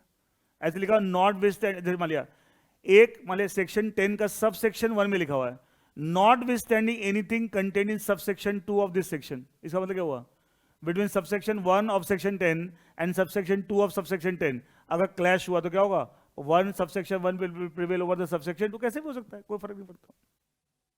और ये लिखा तभी होता है जब कोई क्लैश की पॉसिबिलिटी है। समझ आ रहा है? दूसरा not withstanding anything contained in A statute, इसका मतलब क्या? खाली एक पर्टिकुलर सेक्शन या ग्रुप ऑफ सेक्शन की बात करें, पूरा एक्ट की बात करें। जैसे मान लीजिए किस कंपनी या किस सेक्शन में लिखा हुआ not withstanding anything contained in the entire act या इन दिस एक्ट, इसका मतलब क्या हुआ? पूरा एक्ट के ऊपर सेक्शन का क्या है? Overriding effect. जैसे अभी मैं पोस्टर बैर बता रहा था, पोस्टर बैर का सेक्शन 110 है, 110 की स्टार्टिंग लैंग्वेज पता क्या है? Not withstanding anything content in this act. इसका मतलब क्या है? सेक्शन 110 पोस्टर वेल का जो सेक्शन है, क्या उसका overriding effect over the entire act in case of contradiction between 110 and any other provision of the companies act. This clause will override the entire enactment, entire statute. Clear? Not withstanding anything content specific section और sub section और all the provision under another statute. अभी तो same statute की बात करते हैं, इस same statute का पर्टिकुलर सेक्शन या सबसेक्शन या पूरा स्टैट्यूट। अब क्या बोल रहे हैं? दूसरे स्टैट्यूट का आपको क्या उसके साथ क्लैश होगा, उसके किसी पर्टिकुलर सेक्शन के साथ या ग्रुप ऑफ सेक्शन या इंटायर एक्ट। देखिए not withstanding anything contained in specific section और सबसेक्शन और all the provision contain another statute. वहां तो क्या सेम स्टैट्यूट है क्या? Other. This clause will prevail over the other enactment. Last not withstanding anything contain any other law for the time be in force, मतलब इस law को छोड़ के इसके अलावा हिंदुस्तान का कोई भी लॉ है उसका क्लैश करेगा तो क्या होगा? ये जो इस समय प्रिवेल कर रहा है फोर्स में, this clause will override all other laws. तो इस तरह के जो होता है लास्ट वाला जो केस है, इस तरह के अगर मान लें नॉन ऑब्स्टेंटिव क्लॉज कह सकते हैं, बहुत strong non obstantive clause, very strong non obstantive clause होते हैं, ऐसा नहीं होते। तो कहीं ना कहीं उसको इंपॉर्टेंस बहुत ज्यादा मिली हुई है, कहीं ना कहीं लॉ मेकर चाहते हैं ये किसी तरीके डायलूट नहीं होना चाहिए। क्लियर है? और इसी पे मैंने पूछा था कि 2 लॉ के अंदर ऐसे लैंग्वेज हो तो क्या मतलब होगा। क्लियर है? क्या बात है? क्या बोल रहे थे बताओ बेटा। नॉट विथस्टैंडिंग विनीत क्या प्रॉब्लम बताओ। मैंने बताया सब, जब कभी भी किसी सेक्शन में ऐसे लिखा हुआ है नॉट विथस्टैंडिंग एनीथिंग कंटेंट, तो दूसरे सेक्शन का, एक्ट का, अदर लॉ का कहीं ना कोई दूसरे का रेफरेंस होगा। और इसका जिस सेक्शन में नॉट विथस्टैंडिंग वाली लैंग्वेज आ रही है वो सेक्शन प्रिवेल करेगा over the other in case of contradiction. इतनी सी बात। ओवर द अदर, अदर में एक सेक्शन हो सकता है, एक सब सेक्शन हो सकता है, वही पूरा एक्ट हो सकता है, हो सकता दूसरे एक्ट का कोई सेक्शन, सब सेक्शन या पूरा दूसरा एक्ट हो सकता है, all the laws of the country हो सकते हैं, कुछ भी हो सकता है। जिसको वो भी है उसके ऊपर प्रिवेल करेगा section having the non obstantive clause. Vineet, is that clear?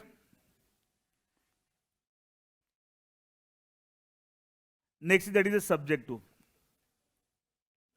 बदमाशी नहीं बेटा, ठीक है, मान लिया कि तुम बड़े हो गए थोड़े से।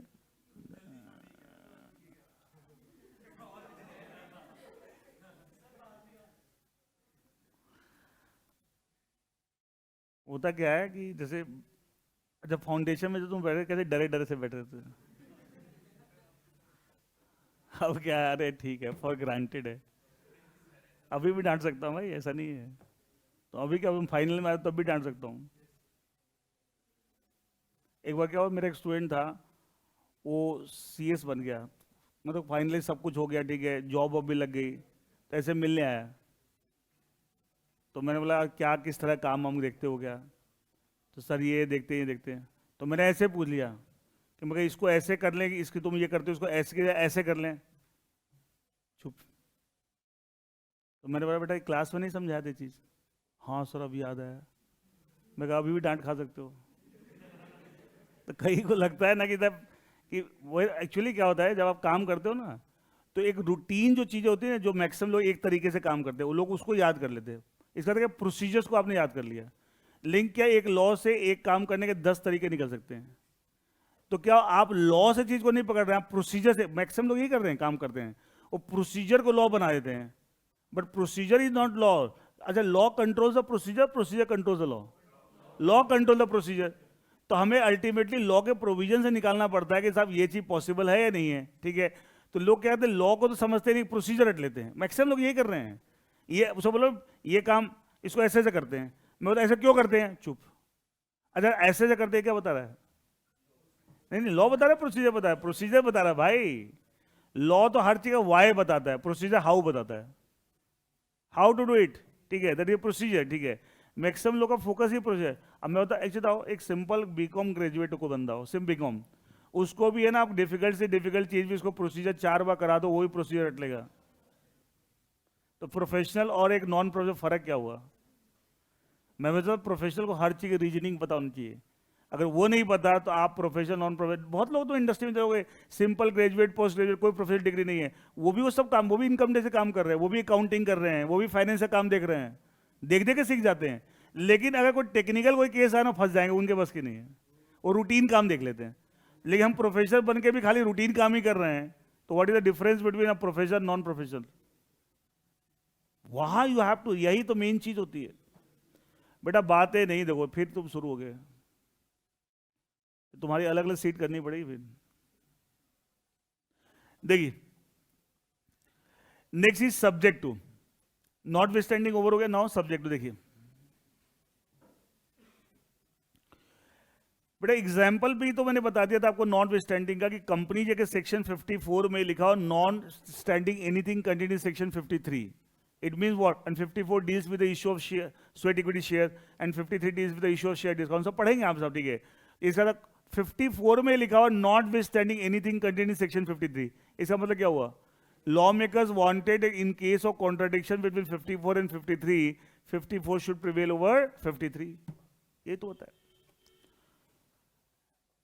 सब्जेक्ट टू, इसका क्या मतलब होता है? अच्छा कई सेक्शन में आप देखोगे सब्जेक्ट टू दिस प्रोविजन लिखे हुए, लेकिन उसको कोई दूसरी चीज का रेफरेंस होगा। जैसे मान लिया किसी एक्ट का आप सेक्शन नंबर 12 पढ़ रहे हैं या सेक्शन 15 पढ़ रहे हैं, और सेक्शन 15 में लिखा हुआ जो भी प्रोविजन है, साथ में लिखा हुआ subject to the provision section 16, इसका क्या मतलब हुआ? While interpreting 15 I cannot ignore 16, it means 15 को इंटरप्रेट करते हुए 16 को साथ लेके चलना है ना, मैं 16 को इग्नोर नहीं कर सकता। ये और कभी अगर आपने कुछ ऐसा किया जो 16 का अगेंस्ट है, तो प्रिवेल क्या करेगा? 16। अब देखो एक चीज खोज सोच के देखो, सब्जेक्ट टू लिखा हुआ किसमें था? 15 में, 16 में? 15 में, लेकिन क्लैश होने में प्रिवेल क्या किया? 16। क्या ये नॉट विथस्टैंडिंग का अपोजिट इफेक्ट दे रहा है? यस नो, नॉट विथस्टैंडिंग क्या था? जिसमें नॉट विथस्टैंडिंग लगा हुआ था वो प्रिवेल कर रहा था, यहाँ के जिसमें सब्जेक्ट टू लगा वो प्रिवेल नहीं कर रहा, अदर सेक्शन प्रिवेल कर रहा है। अच्छा इसको ऐसे देखिए, एक में अगर मुझे लॉ मेकर से चाहते हो 10 और 11 में कॉन्ट्राडिक्शन हो, तो 10 शुड प्रिवेल ओवर 11, मान लिए चाहते हैं, तो एक तो तरीका कि 10 में लिख दो not withstanding anything contained in section 11, ठीक है। या 10 में यह ना लिख के हम 11 में लिख देते provision of section 11 provision are subject to the provision section 10, बात एक ही है, ये सुनो, इसे बोलते हैं सब्जेक्ट टू और नॉट विस्टैंडिंग एक दूसरे के अपोजिट इफेक्ट देते हैं, अपोजिट इफेक्ट देते हैं। मैं एक और ऐसा एग्जांपल देता हूँ। फाउंडेशन में आपने इंडियन पार्टनरशिप एक्ट पढ़ा। इंडियन पार्टनरशिप एक सेक्शन है, section 16, personal profits earn by the partner. अगर कोई पार्टनर फर्म का नाम इस्तेमाल करके, फर्म का गुडविल इस्तेमाल करके कोई प्रॉफिट अर्न करता है, पहले तो करना अलाउड नहीं है, फिर भी करता है, तो सारे प्रॉफिट आपको डिस्क्लोज करेगा एंड वो वापस करेगा, सारे वापस। याद है पढ़ा था? अच्छा, सेक्शन 16 स्टार्ट कैसे होता है? Subject to contract between the partners. क्या मतलब हुआ? इट मीन 16 के ऊपर ओवरराइडिंग इफेक्ट क्या है? पार्टनर का कॉन्ट्रैक्ट। इसलिए याद है जब प्रोविजन मैंने पढ़ाया तो मैंने बोला था तुम्हें बड़ा अजीब लगेगा कि सब, अच्छा उसमें एक एग्जाम्पल था कि फर्म को एक पार्टनर ने क्या किया, कुछ गुड्स सेल किए, रॉ मटेरियल, और मार्केट रेट पे सप्लाई किए, ठीक है, लेकिन उसमें जो प्रॉफिट कमाया उसे फर्म को वापस करना पड़ेगा। कई बच्चे कंफ्यूज आते थे, सर ये तो नॉर्मल सी बात है, उसने मार्केट रेट पे तो बेचा, ज़्यादा पे थोड़ी बेचा। मैंने बेटा आपको नॉर्मल लग रहा है, लेकिन सेक्शन 16 के प्रोविजन के हिसाब से आप फर्म का नाम, फर्म के साथ कोई भी चीज़ आप नहीं कर सकते, करेंगे तो फर्म को प्रॉफिट देना पड़ेगा, ठीक है। लेकिन सब्जेक्ट कॉन्ट्रैक्ट, सेक्शन 16 के ऊपर ओवरराइडिंग इफेक्ट किसका है? किसका है? कॉन्ट्रैक्ट का, पार्टनरशिप डीड का, contract between partner, partner deed का। अच्छा, पार्टनरशिप डीड में कैसा लिखा हो कि अगर पार्टनर्स कोई ट्रांजैक्शन फर्म के साथ करते हैं और वो उसी रेट ऑफ कर रहे थे या टर्म्स या कंडीशन जो नॉर्मली किसी और के साथ करते हैं, कोई अनड्यू बेनिफिट नहीं ले रहे, तो वो अलाउड है, कर सकते हैं, उसमें जो भी उन्होंने नॉर्मल प्रॉफिट कमा है वो रख सकते हैं, फर्म को वापस करने की जरूरत नहीं है। तो क्या उस केस में पार्टनरशिप डीड प्रिवेल कर जाएगी ओवर द सेक्शन 16? यस और नो? याद है सब चीज़ मैंने बताई भी तो समय, लेकिन कई बच्चे क्या होते हैं वो सब सुनते नहीं है। अब क्वेश्चन में क्या होता है, आप लोगों को जो फाउंडेशन लेवल जो क्वेश्चन आते हैं उस सब्जेक्ट ओरिजिनल ध्यान है, वो खाली मेन प्रोविजन क्वेश्चन बनाता है, सेक्शन 16 ये कहता है, उसके साथ क्वेश्चन। बट अगर इसी के अंदर बोल दे पार्टनरशिप डीड के अंदर ये लिखा हुआ है कि साहब आप नॉर्मल प्रॉफिट या मार्केट रेट पे गुड सप्लाई कर रहे हैं तो उसमें कोई दिक्कत नहीं है, तो क्या वहां पे, और लेकिन सेक्शन 16 के हिसाब से तो वो भी अलाउड नहीं है, करोगे तो प्रॉफिट भी फर्म को वापस करना पड़ेगा। क्या दोनों में क्लैश हो रहा है? उसके साथ प्रिवेल क्या करेगा? Partnership deed. Why? Because section 16 क्या बोलता है? Subject to the contract between the partners. अब समझ में आ रही है इनकी क्या इंपॉर्टेंस होती है? इन सब चीजों को इग्नोर करके पढ़ते हो तो कंफ्यूज हो जाते हो। मैं तो बताता हूं, मैं याद है फाउंडेशन में मैंने बताया बेटा ये लिखा हुआ है, इस पर ध्यान देना, ठीक है। देख क्या लिखा हुआ है, it says that a provision containing the word subject to gives an overriding effect to the other provision. अच्छा, ये ओवरराइडिंग इफेक्ट किसको दे रहा है? दूसरे प्रोविजन को, जिसमें सब्जेक्ट टू लगा वो ओवरराइड नहीं कर रहा, दूसरा ओवरराइड कर रहा है। That is, other provision shall prevail over such provision in case of any inconsistency. In other words, a provision containing the word subject to implies that such provision shall yield place to the another provision. मतलब ये provision दूसरे provision को अपनी जगह दे देगा, to which it is made subject to. जैसे section 10 में लिखा हुआ it is subject to the provision section 11. It means section 10 will give the place to the section 11. Thus, the effect of a provision containing the word notwithstanding is opposite to a provision containing the word subject to. दोनों का एक दूसरे का opposite effect है। समझ में आया? पक्का? Now coming to last one. तो ये सब टर्म्स यूज होते रहते लॉ में, subject to, notwithstanding, तो एक बार आपको मीनिंग क्लियर हो गया तो कहीं भी आपको इंटरप्रिटेशन करना आ जाएगा, ठीक है। पूरा टॉपिक ये क्या है? How to interpret the laws. मैंने बताया ना कि उसमें पहले रूल्स, प्रिंसिपल्स, फिर एड्स, फिर ये कुछ इंपॉर्टेंट जो बार बार यूज होते रहते हैं। एक आपका विदाउट प्रेजुडिस, देखिए ये समझिएगा।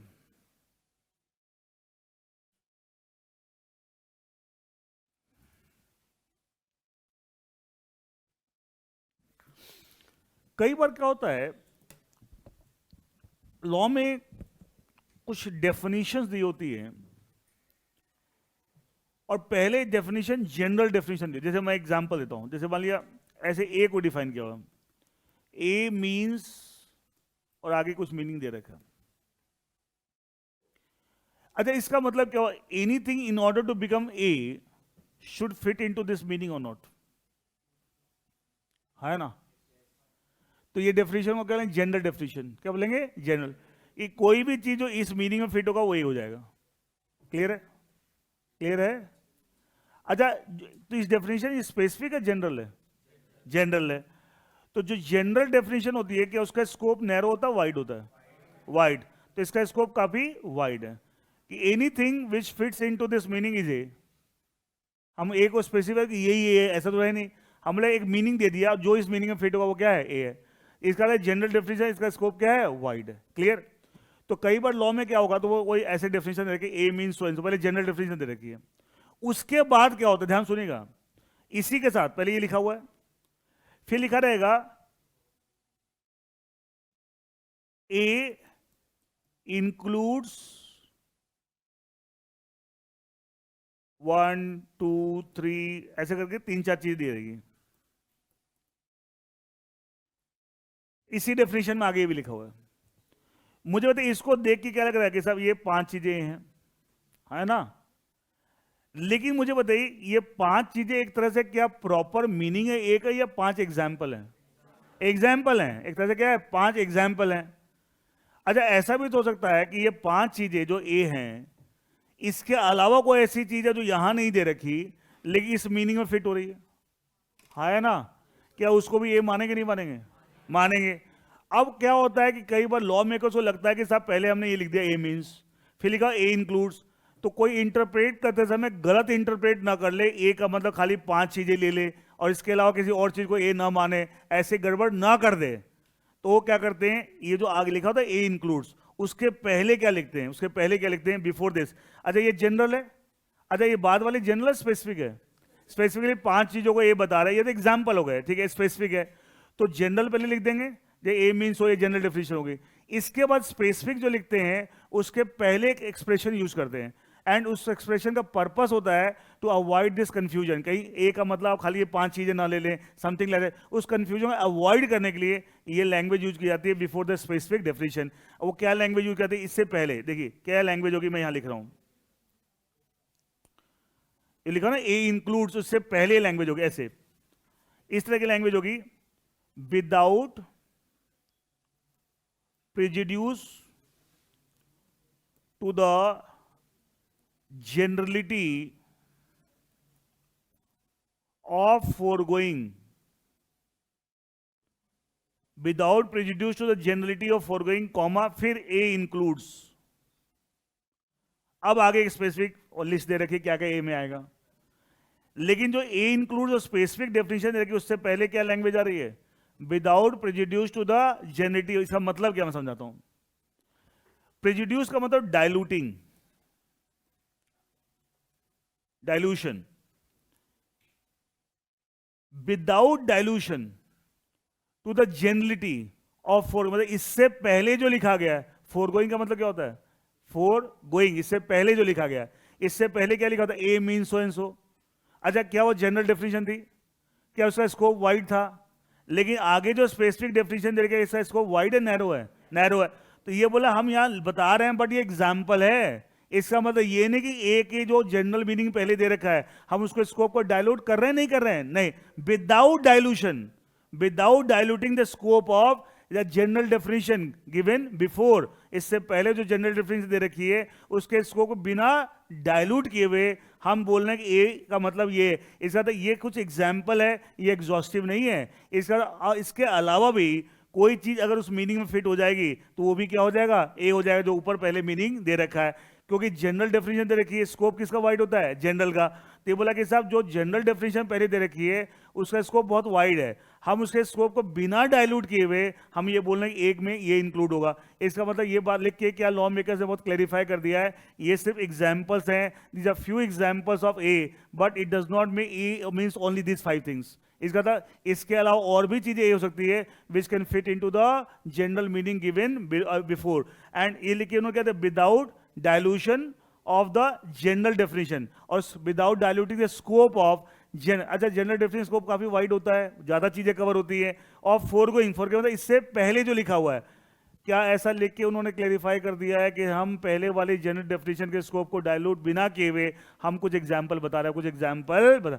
होता क्या है जब इस तरह की चीज होती है ना, ए इंक्लूड्स, ह्यूमन टेंडेंसी पता क्या है, लोग इसको पकड़ लेते हैं, सही, ए का मतलब ये 5 चीजें, जो जनरल मीनिंग दे रहा है उसको भूल जाते हैं, उसको भूल, लेकिन क्या वो सिद्धांत बता रहा है कि जो भी इस चीज में फिट होगा वो क्या हो जाएगा, ए, तो उसको तो भूल जाते हैं। और बाद में क्या होगा, छठी चीज की बात करो और कोई चीज जो यहां नहीं दे रखा, सर ये तो दे ही नहीं रखा था, ये कैसे ए हो गया, क्या गलत इंटरप्रिटेशन करने लगे, ये सुनो। तो to avoid this kind of situation, लोग गलत इंटरप्रेट ना करें, ये इस तरह की लैंग्वेज लिखते हैं, विदाउट प्रेजुडिस टू द, तो पहले जनरल डेफिनेशन होगी, फिर स्पेसिफिक से पहले इस तरह की लैंग्वेज होगी टू क्लेरिफाई कि this specific definition is not going to dilute the scope of the general definition ये है, बट इसके अलावा और भी चीज हो सकती है जो जनरल डेफिनेशन में फिट होगी। समझ आया या नहीं आया? अब ये सब क्या होता है, जब नहीं कोई जानता ना तो ये सब लैंग्वेज देखता ना, कि ये क्या विदाउट प्रिजुड्यूस टू द जेन क्या है, या क्या मतलब है, क्यों।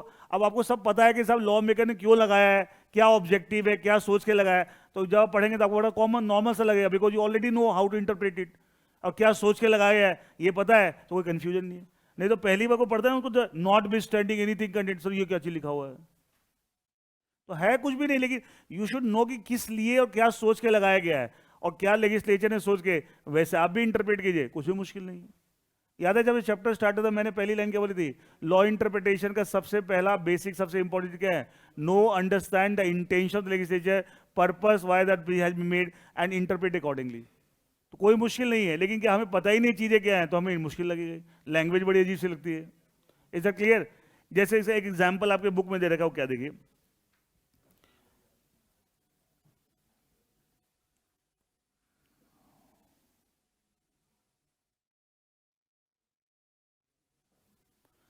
नहीं बेटा वो अलग चीज है।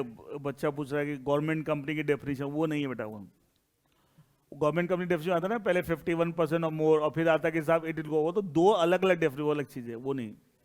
वो दो अलग अलग क्राइटेरिया है, वो अलग चीज। देखिए यहां ए इंक्लूड जो लिखा रहेगा ना, अच्छा जो बेटा बातें नहीं, जो स्पेसिफिक डेफिनेशन दी गई क्या वो भी आपको जनरल पे बेस्ड होगी? बेटा तुम गलत कर रहे हो, इस तरह बातें करोगे देखो, फिर वही मैंने अभी थोड़ी देर पहले ना कि बेकार के अननेसेसरी क्यों माहौल खराब करवाने जाते हो। और मेरे को गुस्सा आता नहीं, और आता तो बहुत खतरनाक आता है, फिर को रोक नहीं पाता मुझे। फिर एक बार दो बार बीच बीच में शोर मत बजाओ, कोई बात हो रही है तो होने दो, बात फिर हो भी रही है, पढ़ा भी रहे हैं, समझ भी, फिर क्या होता है दूसरे बच्चे डिस्टर्ब से हमें समझ नहीं आया, कई बच्चे आके बोलते हैं सब अगल बगल वाले बहुत बातें कर रहे थे हमें समझ नहीं आया, गलत बात है ना।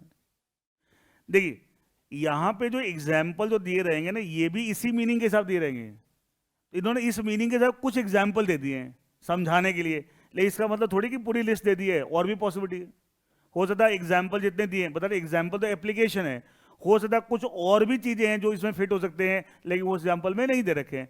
लेकिन तो जो गवर्नमेंट कंपनी वाले वो अलग चीज है, एक क्राइटेरिया अलग है, दूसरा क्राइटेरिया अलग, दोनों में आपस में कोई रिलेशन थोड़ी है कि भाई एक तो गवर्नमेंट आपकी कंपनी में 51% शेयर होल्ड कर रही है, और एक होता है आप किसी गवर्नमेंट कंपनी की सब्सिडरी है, दोनों अलग अलग चीज है ना। तो वो अलग चीज को इससे मिक्स मत कीजिए। अभी बता रहा हूँ इसका एग्जाम्पल, एक बच्चे यहाँ पे लिख रहे थे एंड आई थिंक वो कंफ्यूज हो रहे थे, ठीक है।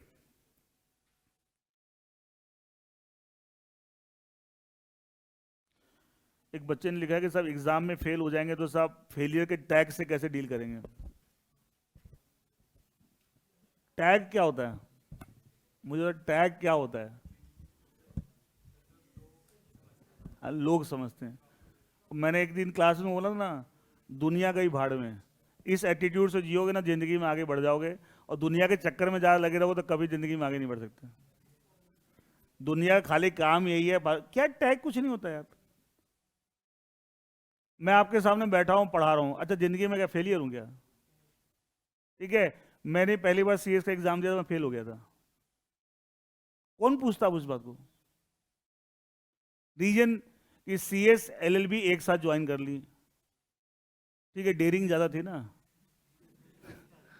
अच्छा ग्रेजुएशन बीएससी मैथ्स ऑनर्स, मतलब कॉमर्स का कोई लेना देना नहीं, लॉ का कोई लेना देना नहीं, और सीएस एलएलबी एक साथ ज्वाइन कर ली। अच्छा जैसे आजकल कोचिंग वैसे कोई कोचिंग होती नहीं थी, वही सरकारी कोचिंग जैसे आज भी होती है, पहले भी घटिया थी आज भी घटिया ही वो, ठीक है। तो वहाँ जाते थे, वहाँ क्या पढ़ाते पहले तो मतलब सिस्टम ही समझ में नहीं आया, हर चीज़ नई, ठीक है। तो क्या हुआ, पहली बार तो समझ ही नहीं आया कि साहब क्या है कैसे करना है, समझ नहीं आया, खत्म, फेल हो गए।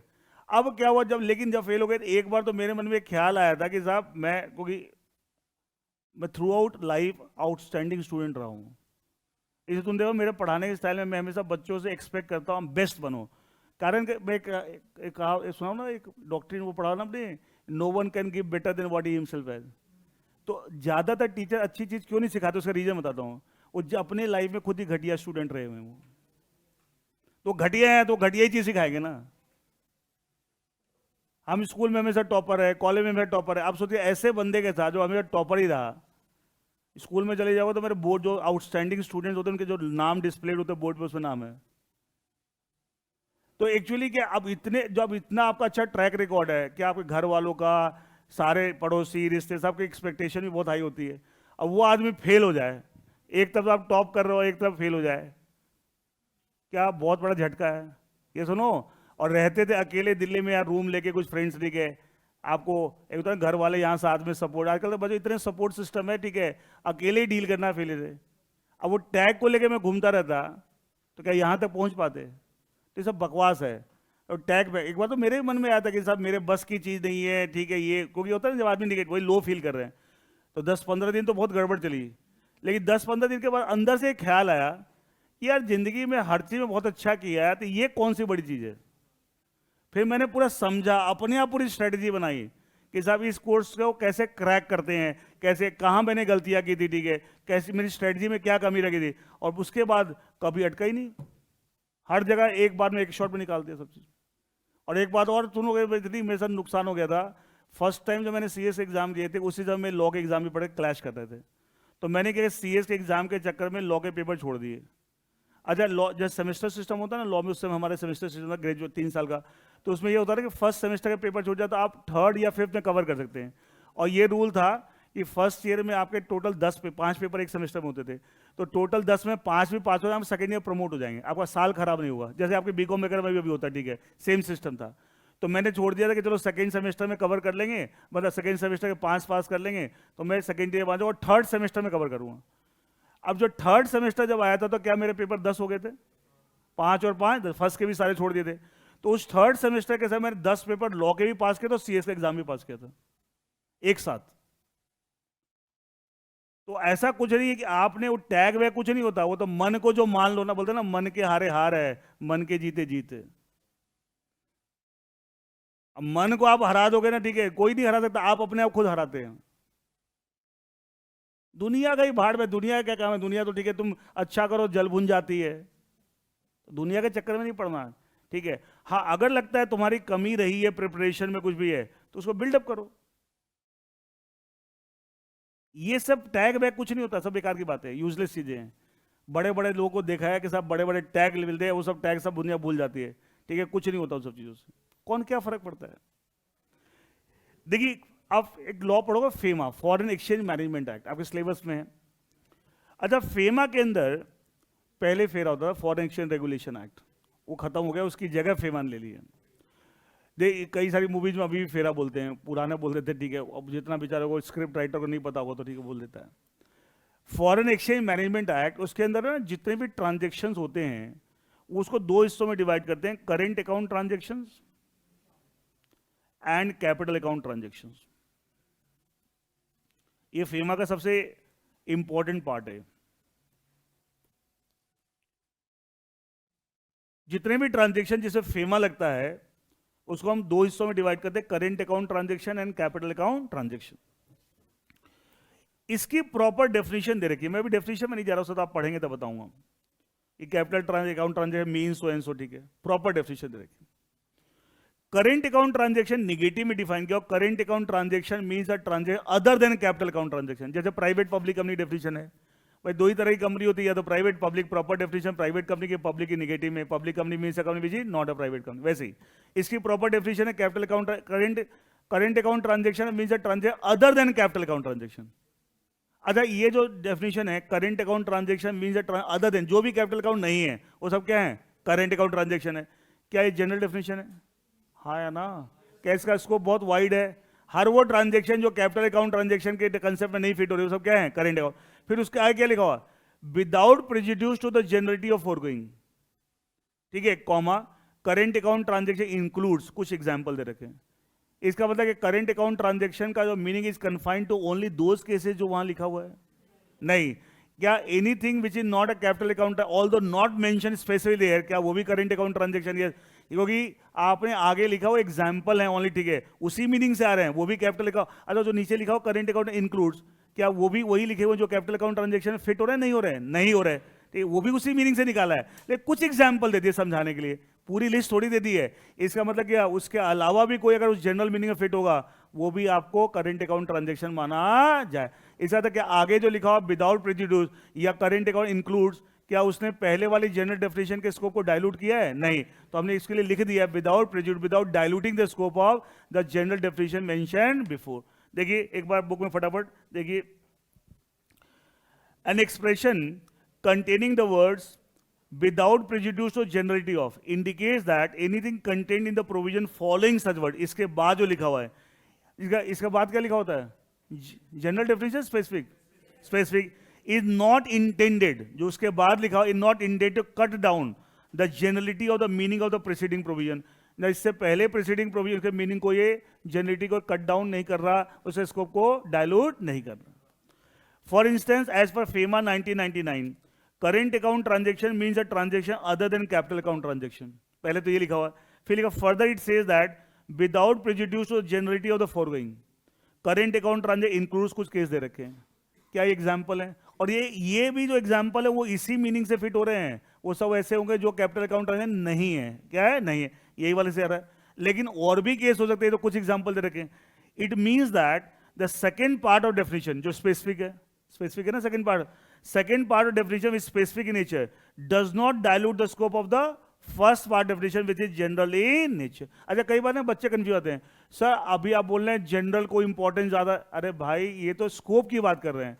जब कॉन्ट्रडिक्शन होता है बिटवीन जनरल एंड स्पेसिफिक तो क्या होता है? ये हम स्कोप की बात करें, जनरल स्कोप वाइड है, तो कोई अगर जनरल में कवर हो रहा है स्पेसिफिक में नहीं दे रखा, तो इससे हमने लिख के क्लेरिफाई कर दिया कि साहब जनरल के स्कोप को हम डायलूट नहीं कर। समझ आया नहीं आया? तो तीन इंपॉर्टेंट टर्म एक्सप्रेशन मैंने आपको बताए, एक notwithstanding, non obstante clause, एक सब्जेक्ट जो एक दूसरे के अपोजिट है, और एक आपका without prejudice to the generality of the. ये सब देखो सुनने में बड़ा अटपटे से टर्म लगते हैं, लेकिन एक बार आप समझ गए क्या है तो कहीं भी नजर आएंगे तो आप आराम से इसको समझ सकते हैं, इसकी इंटरप्रिटेशन क्या होनी चाहिए। ठीक है, तो आज के लिए इतना ही, and wish you all the best for your result. ठीक है, सब अच्छा ही होगा। और एक बार खाली बोल देता हूं, अच्छा है तब खुश होना है, लेकिन जरूरत से ज्यादा खुश नहीं होना। ठीक है, और अगर खराब है तो दुखी हो सकते हो, लेकिन जरूरत से ज्यादा इन्हें कि सब जिंदगी खत्म हो गई, मेरा क्या होगा, कुछ नहीं है। एक वर्ड बोलते हैं हिंदी में समभाव, समभाव सुनते हो? भावना सम होनी चाहिए, बहुत ज्यादा भी खुश होना भी ठीक नहीं है, बहुत ज्यादा दुखी होना भी ठीक नहीं है। एक दिन मेरे बेटा का 10th के प्री बोर्ड के एक पेपर खराब हो गया। खराब क्या हो गया? वो 80 में उसको लग रहा था मेरा आने चाहिए 78 79, उसके कुछ 70 72 आ रहे थे। क्या मुझे बोलता है, पेपर उसको मिले, नंबर कम आ गए। पापा मैंने इतनी मेहनत की थी, मुझे लग रहा था स्कूल से घर ही वापस नहीं आऊं, मैं कहीं चला जाऊं। मैं कहा भाई कहाँ चल जाता? मैं कहा बेटा हम तो ऐसे पेरेंट्स हैं। अच्छा, कईयों के पेरेंट्स भी बहुत प्रेशर करते हैं, इतना ही लाना है। मैं कहा मैं तो उल्टा बोलता हूँ, मस्त रहो, अच्छे से पढ़ो, बाकी जो होगा देखा जाएगा। और जिंदगी बड़ी है, ये सब छोटे मोटे इम्तिहान बहुत छोटी चीजें हैं, जिंदगी बहुत बड़ी चीज है। अच्छा, लाइफ है तो क्या है, सब चीज हम बार बार भी कर सकते हैं। ये सुनो, लाइफ ही नहीं है तो क्या हुआ? और कभी भी उठ पटांग स्टेप्स नहीं लेनी चाहिए, इतना भी दुखी नहीं होना चाहिए। ठीक है, दुख होता है, बट इतना भी दुखी नहीं कि सब कुछ खत्म हो गया, उल्टे सीधे स्टेप उठा लिए, जो आजकल बहुत सारे बच्चे कर लेते। कुछ नहीं यार, ये सब पास हो जाता है, सब चीजें भूल जाते हैं हम लोग। ठीक है, एनीवे चलिए, wish you all the best. कल ऑफ है आपका, परसों मिलते हैं। ठीक है।